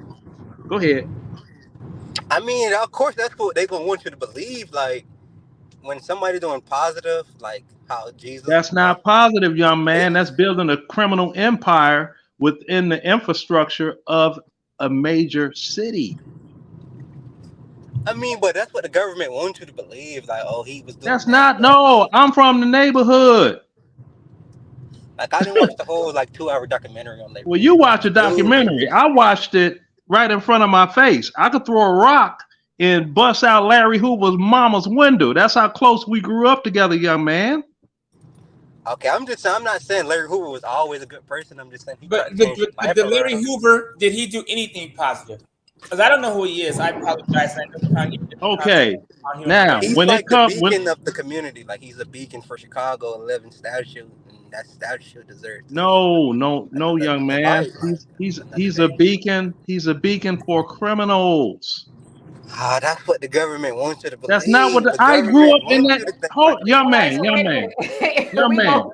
I grew up in that neighborhood. You're gonna tell me a 60-year-old man that grew up in Inglewood, literally down the street from Larry Hoover, about Larry Hoover?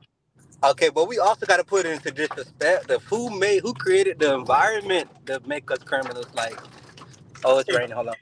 Like, who created these environments in this Okay. capitalistic society to make us criminals, to make us want to sell drugs? They like sent all Okay, the factories overseas to China, and that kind of harmed us because of the factories in China. How you going to provide for your kids? Then they put cocaine. Okay. I'm sure y'all seen the movie Snowfall. Like they fucking put drugs in the community. So who created these conditions to make us criminals? You saying Larry Hoover shouldn't be that, free because he was a criminal 50 okay, years ago, bro? Like young man. Let me ask you a question. You guys, real this quick, man been in jail for 50 years, bro. All real right. quick, I'm so gonna we can mute. It's raining. keep the conversation tame.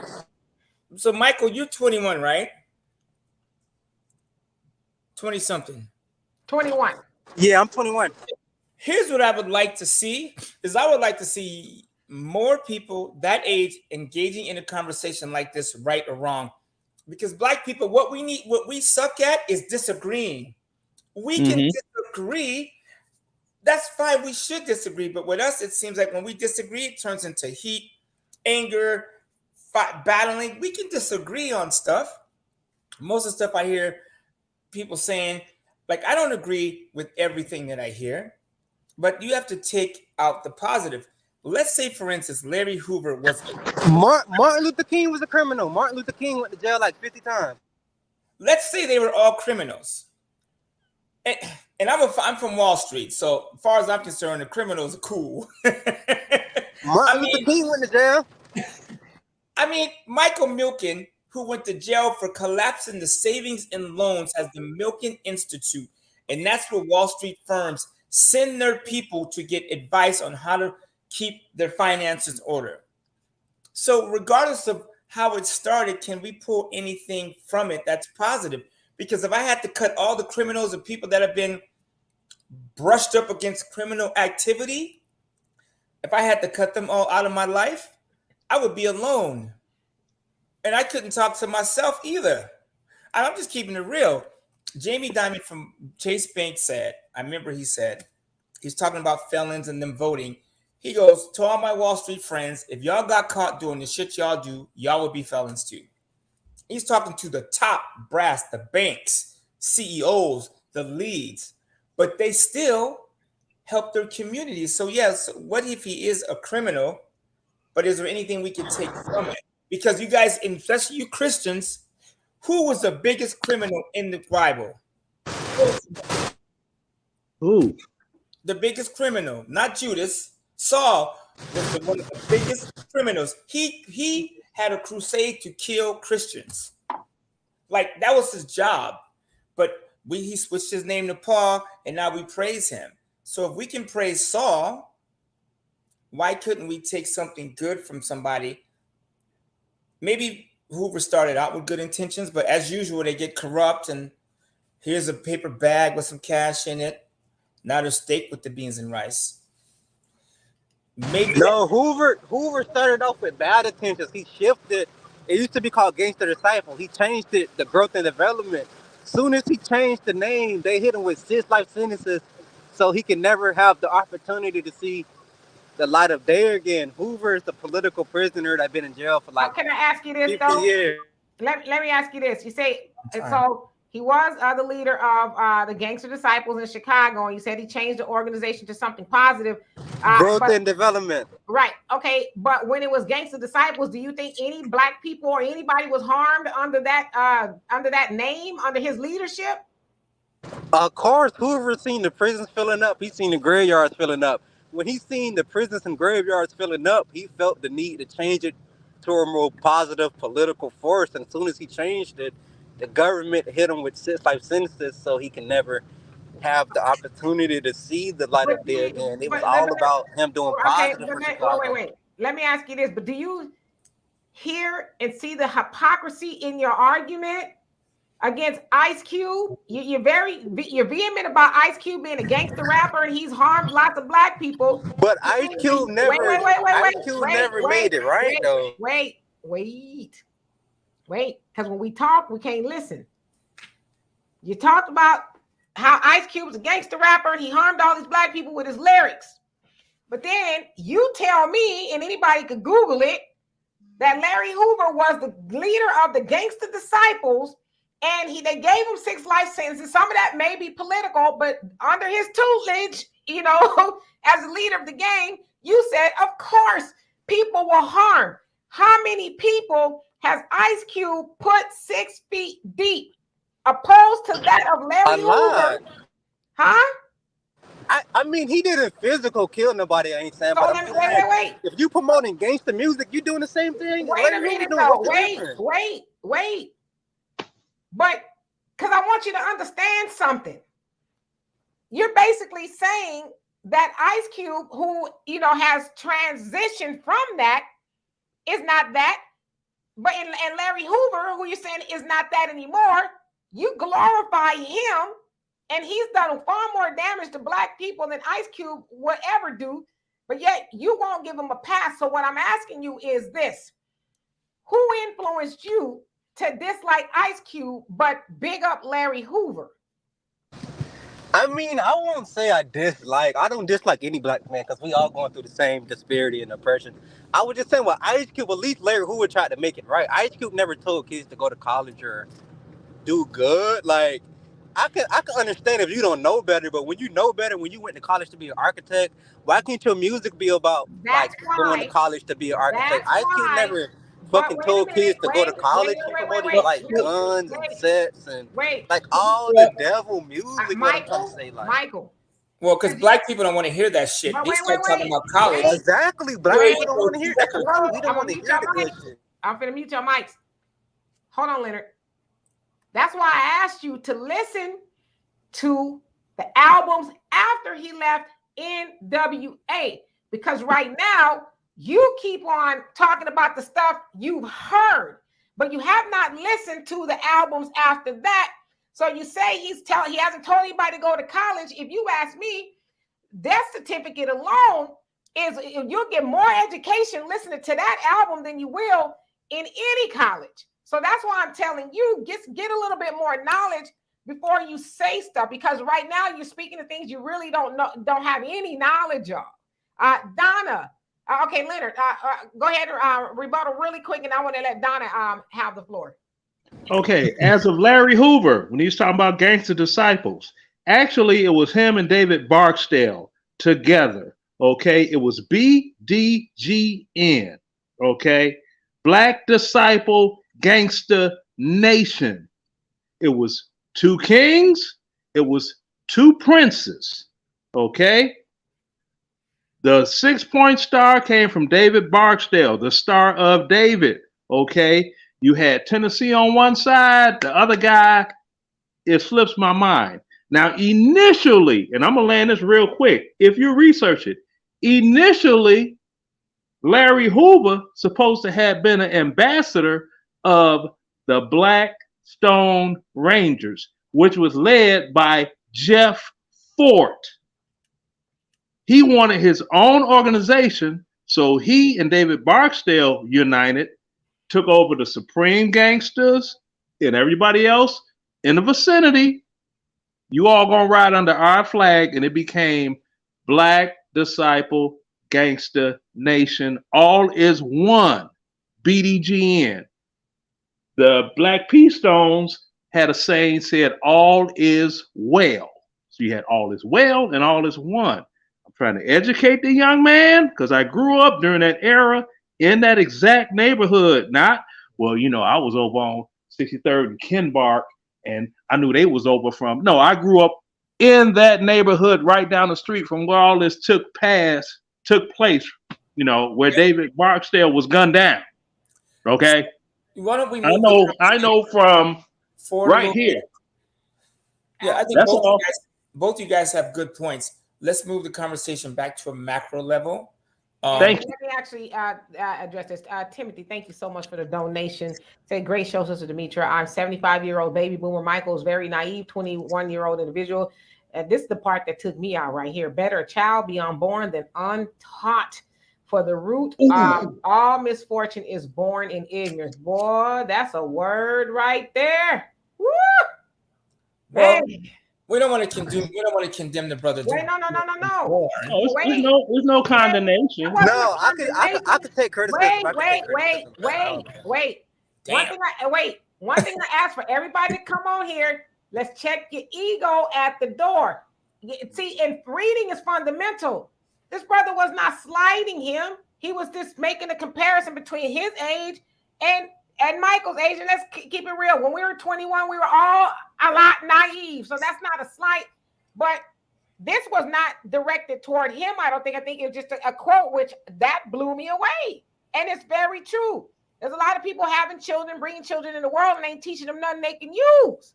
So that wasn't a slight toward Michael. Like I said, my hat's off to Michael for coming on here and having a conversation, because at least he's doing that.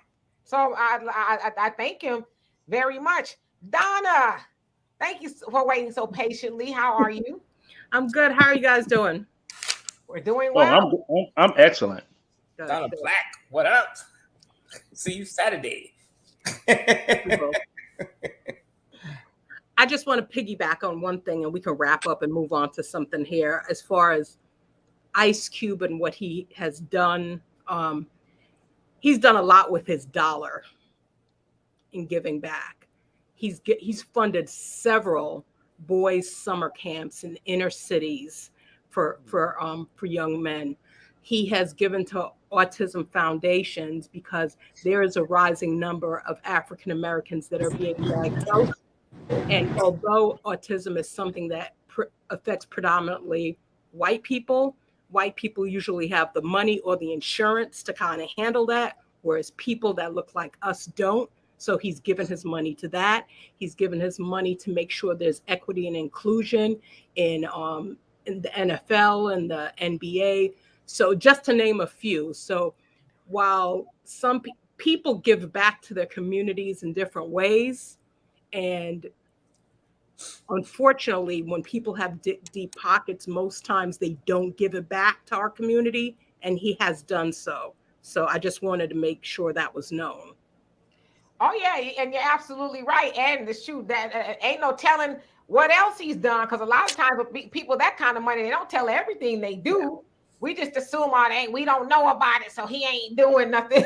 And like you said with the big three, he said, I was, born, or whatever the case is. I know there's a lot of players that still have a lot of good life in them. So I decided to create the big three leagues. I didn't have to do that, but I did. And here we are. So, and there's a lot of Black people who benefit from that organization. So it's like, that just baffles me. It really does. But, I guess I got to take into account everything. And let me put this up. Leotis, how you doing? He says, Cube music never glorified gangster rap. He's story told about our hoods through all of the California hoods in which we were brutally terrorized by all of California law enforcement officers. Yeah, he did. He's an excellent storyteller. So that's why I impress upon people to at least listen to Death Certificate and America's Most Wanted. You're gonna learn a whole lot from those albums alone. But like, that's my whole concept. Why we gotta have albums that's titled Death Certificate? Like, why don't Black men celebrate life more? That was my whole concept of saying, like, it's like everything we glorify is death, sex, drugs, guns. Like, why don't we like glorify like the life more? Like, I don't understand this shit. Like, because the consumer is looking for it. The consumer, you put out what the consumer wants. I mean, you guys, I've sat in rooms and meetings with these celebrities, and went round and round and round, and they're like, the people don't want to hear it. Yeah.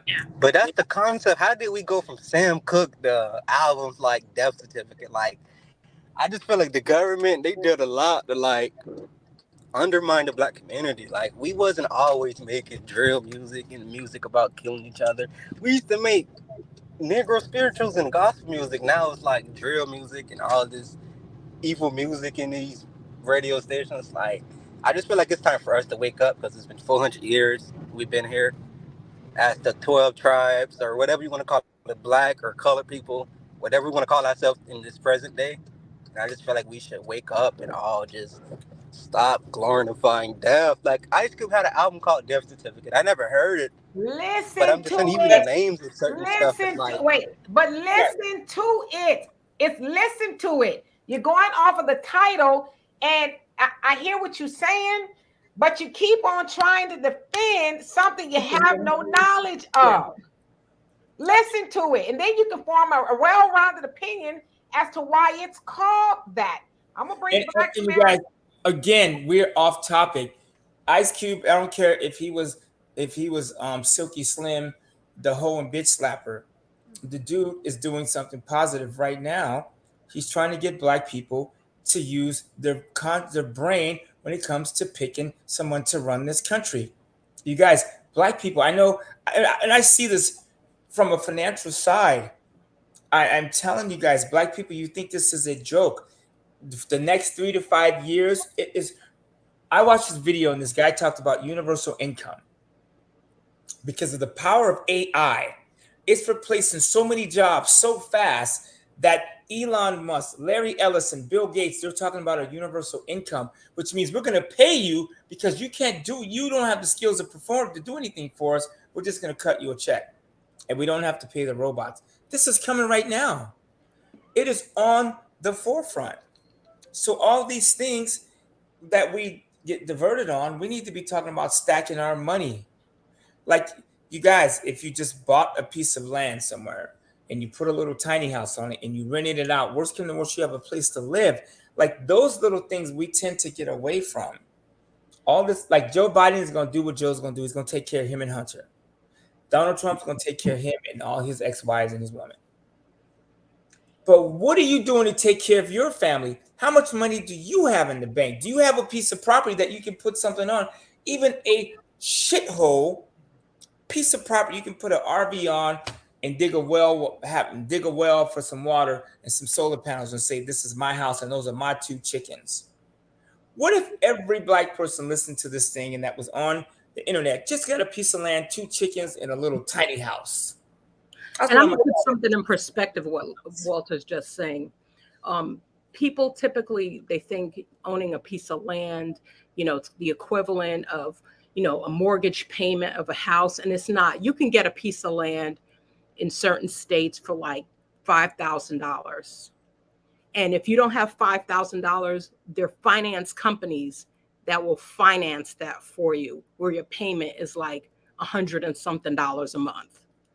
So if you have a car payment that's more than $300 a month, you're best suited probably trading in that car and getting a piece of land and holding on to that, because real estate is being taken up by a lot of people because people see the value in it.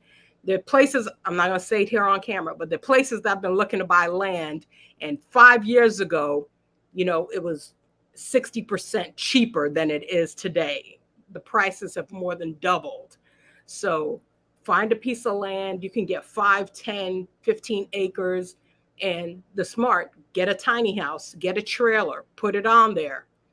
Airbnb it out. I'm giving you business game. Airbnb it out and get some cash flow in so you can rinse and repeat. You can buy some more land and more land and more land.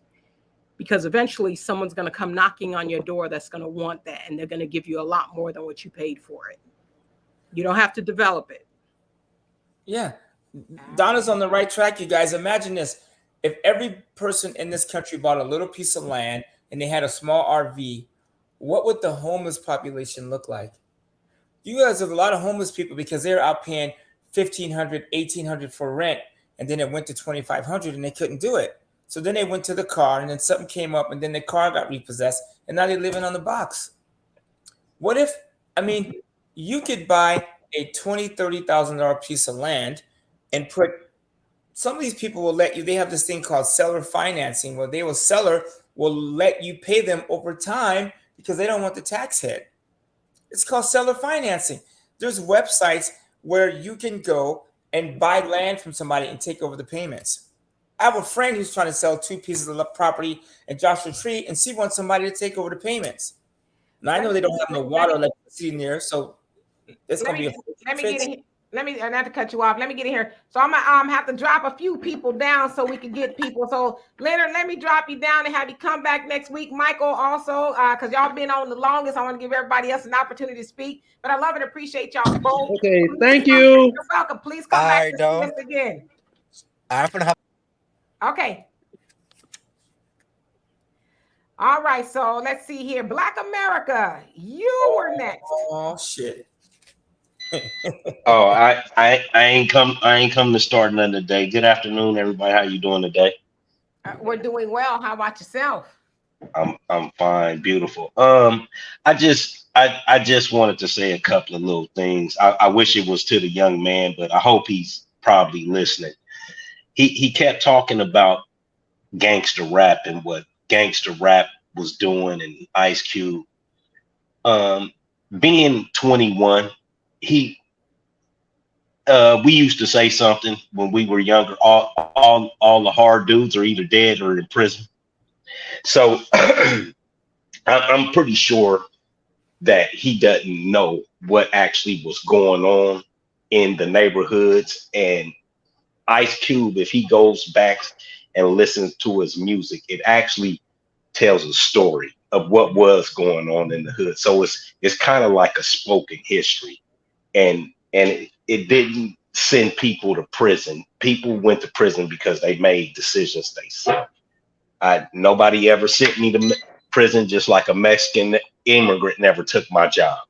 So people make decisions and they do what according that they're going to do and make decisions. So, and he was talking about death certificate and him being a Christian. I hope he hears this part. The only reason we know about Jesus is because the brutal way in which he was killed. Nobody, if he wasn't killed the way he was, nobody would know about Jesus, him being dispatched and brought back again. Nobody, he would be just like any other person in the good book. See, I told you I'm a Christian. I'm just don't follow men like that. You see what I mean? I get my knowledge on. And as far as Miss Donna and Walter, what you guys are saying is great, but all of these people, just like you talk about the gentrification, and I don't know why Demetra would even think that it was going to be black people at a farmer's market. You got something saying farmers and market. Black people don't do none of that type of stuff. We actually do. Yeah. I just thought because Houston is, it's pretty large black population. So I thought, well, maybe it'd be like 1 or 2. It was none. When I say black people barely go shop at farmers market. You do it and I do it. You know why? Because we're in a different tax bracket and we want to do different things and experience different things. I'm niggas don't do that. But they don't. When I was broke, I went to farmers markets. That's when we started going to the farmers market. I got a watermelon this big today for like $15. It was heavy too, but at the store you'd have paid a lot more for that. So, right, and you have a better idea where it's coming from. So, right. So with the property thing, we know that black people are getting houses from grandma, great grandma, all these people, and they're not doing anything with it. They, just like he said, they don't keep the houses. They let the upkeep go, and they say, "Hey, I'd rather go get me a new Kia than pay the mortgage or the back taxes on these homes." You're not going to convince Black Americans who think flossing is so. Where did he go? I think he I came. I I disappeared. No, you there Oh now? no, you're there now. Yeah, Okay. yeah. You're not going to get black people to buy property, and you're never change the mindset because that's not what women want, right?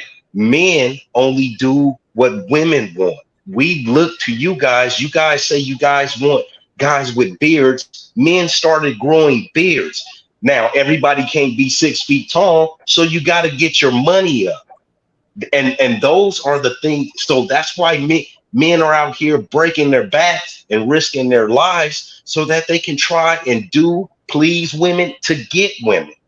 So and the girls working at Walmart, they're not going to go buy any property. You see what I mean? So it it's going to keep going around and around. People are just they're not. I have done it, yeah, but I'm older and my life is a little bit different. But the regular people in the community, they don't have the bread to do it or the mindset to do it. Well, the And then regular I'm there. people in the regular people in the community, they're all subject by what they know. People do what they know. So they act on the knowledge that they've been given over the course of their lifetime. So if no one has ever planted the seed, okay, and sometimes it's when you plant those seeds, you really got to water it for a long period of time and kind of break it down to people as to the why. Because me telling my kids, this is what you need to do, that's not, my kids question things. They're like, well, why do I need to do it? So if they understand the why of why they need to do it, then they're going to act on it. So, for our young people coming up, and when I speak to young people, this is the knowledge that I drop to them. I'm like, you're at a young age, build your credit and accumulate stuff. And the reason why you want to do it is because that will set you up later. And so if they don't understand that, if they grew up in a family or they grew up around people, which that's all they know, you buy pretty shiny things and you show people what you got. And, I kind of equate it to the person that's driving a Range Rover and they're living in the projects, because that's all they know. All they know is I'm going to show you the pretty stuff I've gotten. Whereas we have to recondition and say, you know what? Where we live and what we have that we own is what makes us valuable, not what we're showing people. Because the cars and all the other pretty shiny things, they're not going to be worth anything in 5-10 years. When you buy, Yeah, but that's not what makes us valuable, Miss Donna. And in our community, those things aren't valued. It's kind of like a woman with her education. You think that a man is gonna, oh well, that's gonna bring my value up because of my education. We don't care how much money you make. We care how beautiful and how nice you are. So those shiny things that these people are grasping for, like the brass ring, they're gonna always stay out of reach because they're not tangible. It's not feasible for everybody to have it. You see what I mean? So I understand you plant the seed, but you can only plant it in your kids. I can only plant it in my kids, or my kids can get an inheritance and they'll screw it off. Well, here's what I'll say. There's a lot of black people that own property, and a lot of the stuff you see on TV, that's not all black people. I can tell you, I've been in neighborhoods where they're all black owned. And a lot of black people do own property. I know a lot of black people. Most of the black people I know do own real estate. They own something. Most of the black people I know own some sort of real estate, a piece of land or something. So what we need to do is just keep the narrative up. You guys, like, how complicated? I'm telling you, it's not sexy to go buy a piece of land somewhere. There's a website, I'll have to dig it up, where they have all these properties all over the US that are just sitting there abandoned. Some of them are on lakes, some of them are on rivers. Home Depot right now has a tiny house for like $30,000. They will let you finance that. You can finance some of these modular home companies will let you finance these homes over 20, 30 years. You're paying $1,000 a month for something that you can put on a piece of land with a river flowing in front of it. for $140 a night. It's not complicated, people. You can, like, if you build your credit and you can buy these things. But let's say it was hard to do. How cool would it be fighting this? Like, you fight like hell. Like, what are we doing? We're gonna buy this piece of land over here, and I'm gonna call every time I pick up the phone. Hey, Richard, we're buying this property. I need 1,000. Hey, Lisa, I need 1,000. Every phone call I take, and anyone who has spoken to me on the phone, my every conversation is about money. I don't talk about nothing else. It's making money, starting a business, it's doing something. My two youngest kids, I kidnapped their ass from their mama. They are here right now, and I threw money in their faces. I showed them how to do it. I showed them how to make money. We bought a car together. My daughter's like, Dad, can we buy another car? You know what I'm saying? Like, but you have to snatch their ass and throw them in the mix. I stopped being nice to my kids. Period. And that is what our parents used to do to us. So we need to put all our energies on that. I guarantee you, if everybody on this podcast owned a piece of land and they could put something on it that they could go live there and stay without worrying about housing, this would be a different podcast. I tell you right now, I know my 5 acres in Joshua Tree with water and electricity on it. If I can put a trailer park there tomorrow and always have a place to live. And that, for me, creates peace of mind. So housing isn't an issue for me.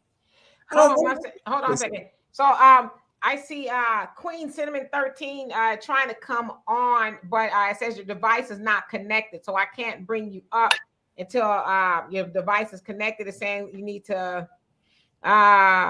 connect on your end. So it might be a streaming issue, but as soon as I see that you connected, I will bring you up. So I'm sorry, go ahead. Yeah, everybody could do this, you guys. Listen, you guys, I go back to AI. If you don't own a piece of property in the next 2 to 3 years, you are going to be that class of receiving that universal income. And you're not going to be buying with that. You can't buy a house with $1,200 a month in income. You're going to be a renter. And let me tell you what this looks like. They have all these commercial properties that are being abandoned. Guess what they're going to do with those commercial properties? The universal incomers will live in those. It will be the projects all over again. You got an empty Kmart. That's going to be 1,200 people living in there, sharing 50 bathrooms. And that's where this world is going. But we're still fighting over, you okay? We're still fighting over the small things when we should be owning a piece of property and building something on it. I'm telling you, if you don't, it's death to smoochie for most of you. Get you something, and if you own a piece of land and you're building on it, you have time for nothing else. I promise you. Me and my ex-girlfriend, we fought like hell over this, and we still fight about this property. But you know what it is? At the end of the day, in a year when this property is done, me and her, we can argue over $1.5 million for something we're in $50,000. The rest is coming from the bank. Do you know what I'm saying? Mm-hmm. And we'll always have a place to live. Me and this woman aren't getting along, but I know worst come to worst, her family and my family, we can move on this 5 acres and we could all live together if shit hit the fan. So I'm sorry, Donna. 1 second. We're gonna get out of here in just about a couple of minutes. Michael, what say you quickly? And then I want to give it back to Donna. Yes. Hey, how you doing? We're doing well. How about yourself? Okay, myself. Yes. So just piggyback what you guys saying about owning property and what Black America was saying and what Donna is saying too. So I think I think that it's going to take a lot to really educate. It's going to take a lot to inform people about owning properties and distinguishing what is essential. What's essential? Do you really need it? I mean, do you really need it? But do you really need it? But you really don't. So what is this difference between wants and needs? And when it comes to owning property, not everybody can do it. I know there's some people who can do it. They're the exceptions to the rules. But we also have to think about the people's socioeconomic statuses. Yeah, there's some poor. Yeah, there's some people from poor backgrounds able to own property. Yes, but they're the exception, not necessarily the rule. But it's also systemic too. We have to think about policies that prevent people from owning something because we've been a consumer economy for over like 50 years, no matter who is president in the White House. So it really begins with the policies that was implemented by Congress that keeps people poor or at the bottom, forever due to the capitalistic model that we see in America. And also, universal basic income will help people to at least afford some of the properties, but that's going to require like upfront costs. So I say UBI is a start that needs to happen if we're going to move forward in the 21st century and beyond. And also reparations would help a lot of Black people to own properties, especially those who are at the bottom. Trust me, it would change like drastically, like hypothetically. Thank you. Absolutely. Thank you so much, Michael, for coming up here. And Donna. Yeah, I'm gonna kind of address something that Michael said.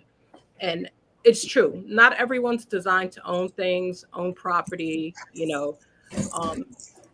but what I will say is that even if it's a socioeconomic thing where, you might not be able to afford it, as a people, though, we need to think collaboratively. So like to Walter's point, getting together with a couple of friends and saying, how about we go in this together?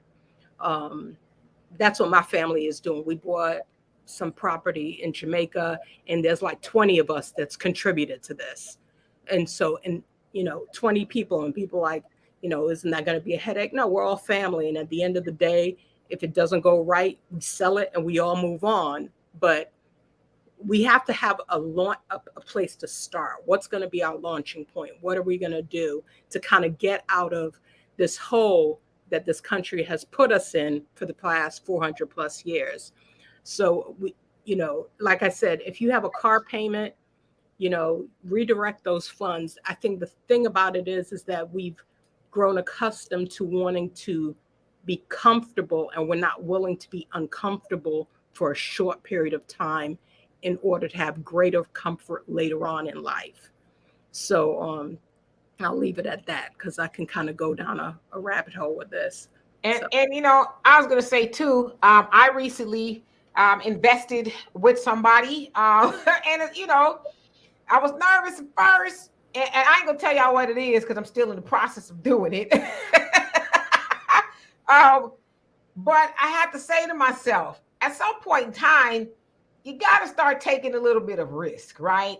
Mm-hmm. Because it's one thing to say, yes, I got great credit, I got an 800 credit score, but it's like, okay, well, what are you doing with it? It's nice to have it.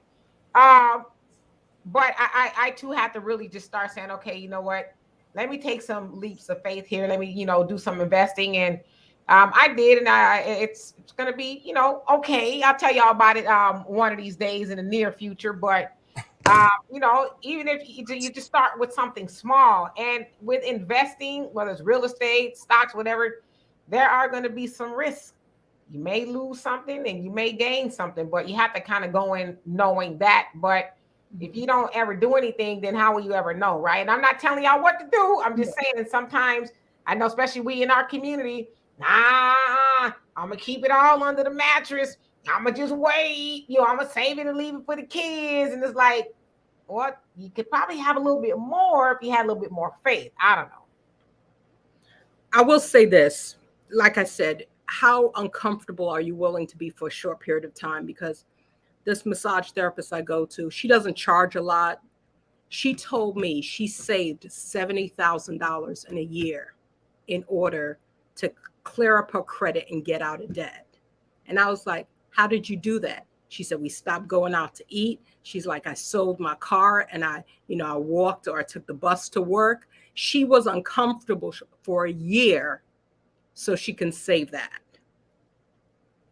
So, when people say, I can't, I'm like, have you figured out how you could? Have you looked at ways that, or tried to plan out a way to make it happen? Right. Yeah. Just start with something, you guys. Listen, Andrew Tate, who's one of my favorite people in the world. I don't like everything he has to say. And okay. You just me lost and me. Both went like, what? You missed me with the Andrew Tate criticism. He's not the prophet. But I joined this Hustle University. And he told men, be men, take care of your women, stop being a brokey. It's your job to take care of your family. He said a bunch of other stuff, but he said something to me, and because I was on YouTube and I paid for his course, so he said it to me. He goes, next time you start a business, just start it. If you sell tampons, if you sell candles, just start selling them. You open an LLC and all this other stuff, you have $10,000 in tax bills before you done made a penny. Just start it. The point I made, like my Texas property, the land I bought wasn't in an LLC. The house me and my son made $100,000 on wasn't in an LLC. This shit was in my name. I didn't have it long enough festering around to even open the LLC. Now we got one. The point I'm making, if I would have waited to open an LLC and do all these things, we wouldn't have either one of those. So just start it. You can drive to your neighborhood and see, especially if you guys live down south Texas, Alabama, you have zero excuse for not owning a piece of property. You can buy in Texas for 20. Remember, D, we looked at that little piece of land for $10,000 when we first went. It was $10,000 for a little, like when you leave the Kool-Aid and you leave just a swallow. It was just a swallow piece of land, little, but enough for a tiny home. $10,000. I guarantee it was gone. $10,000 for a piece of land with water and electricity on it. Why we didn't buy that property, I don't know. And I kick myself on a regular basis. But $10,000 in a Home Depot $30,000 tiny home. And it had the lake behind it. And the lake was right there. Yeah, I remember it now. Water. Remember that? You can see the water from the spot. For $40,000, you can have a little tiny home with lake view. That house, that little piece of land right now, a tiny house on it, is worth $150,000 all day, and you can rent it out for $1,800 a month. And what's your mortgage payment on $40,000? Seriously, see what I'm saying? That's what we need to be. All this other stuff, man. I'm telling you, AI show up, the white man ain't gonna be shit. When AI show up, he's gonna be the real master. Yeah, and just in closing, James Cameron, of course, you guys know who he is. He directed the Terminator. He said, "I tried to tell y'all, dummies, in 1984. I tried to warn you guys about AI when I did the Terminator." And he says, I guess we all thought it was entertainment, but he says we should be very afraid. Because it's been said when AI, artificial intelligence, becomes sentient, is what they call, or self-aware, then we're going to be in trouble. But they're already saying that they are becoming aware. When they become aware, they're going to know, those are humans. We're better than them. They taught us everything. And now we're going to take them over.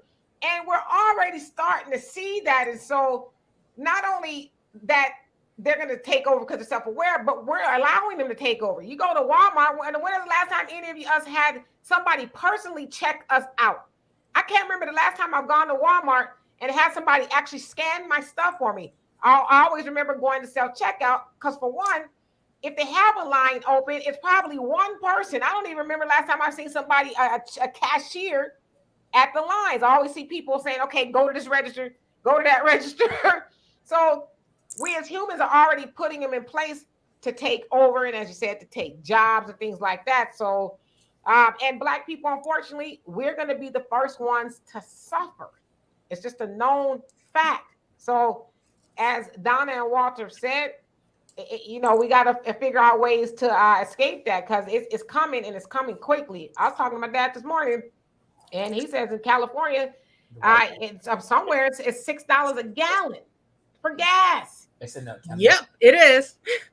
$6 a gallon for gas. And to some people, they're like, well, it's not that bad. But to some people, it's like, that is. That's the difference between me eating.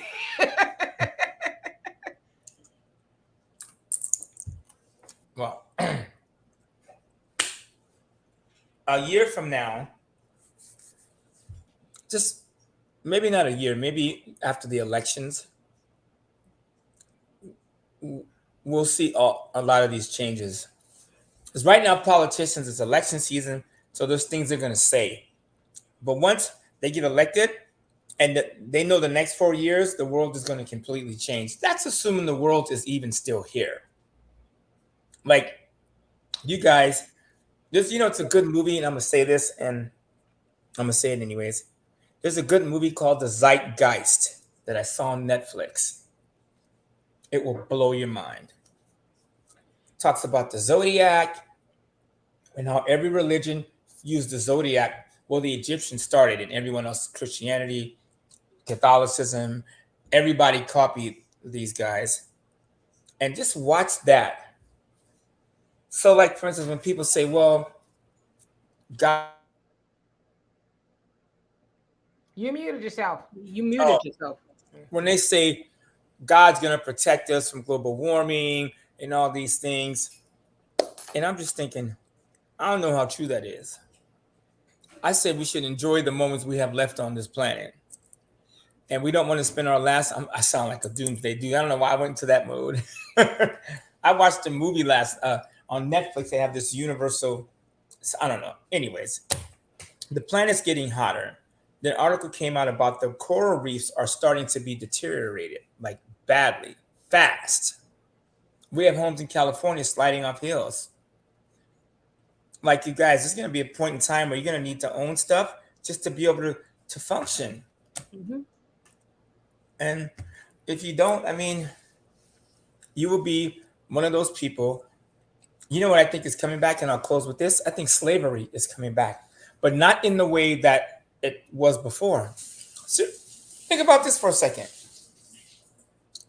If you have the rich and you have the other people that aren't prepared and their income has been reduced to $1,000 a month, what would you call that person? There's a guy out there making $80,000.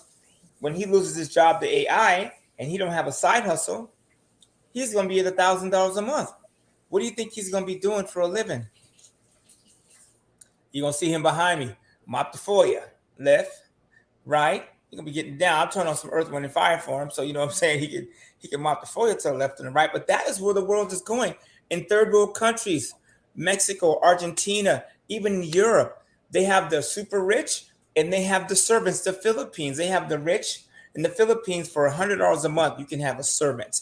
For $400, you have a driver, a cook, a cleaner, and a masseuse for $400 a month. Imagine me having 4 people working here for $400. You know what I'm saying? Mhm. That's how they control the currency. I'd be like, actually, it would be 500 because I need somebody to hold the baby off. Anyway, But don't forget, the government also takes care of the people over there. Why they're able to have a nanny in those countries? Also because they also have universal healthcare. So don't forget, that's another reason why. that is true. That is true. So anyway, y'all, we're gonna get out of here. It is 7:30 here, and I know y'all got things to do. So we will be back here with Donovan on Sunday at 5 p.m. Central Time. What we'll talk about, I do not know, but I love and appreciate every last one of y'all for coming on here, donating, becoming a member, liking, subscribing, loaning your commentary. It is all very much appreciated. So until then, you guys, I will see you guys later. Bye, everyone. Bye-bye. Bye. All right, you guys, peace. Okay. See you next week. Yes. Okay.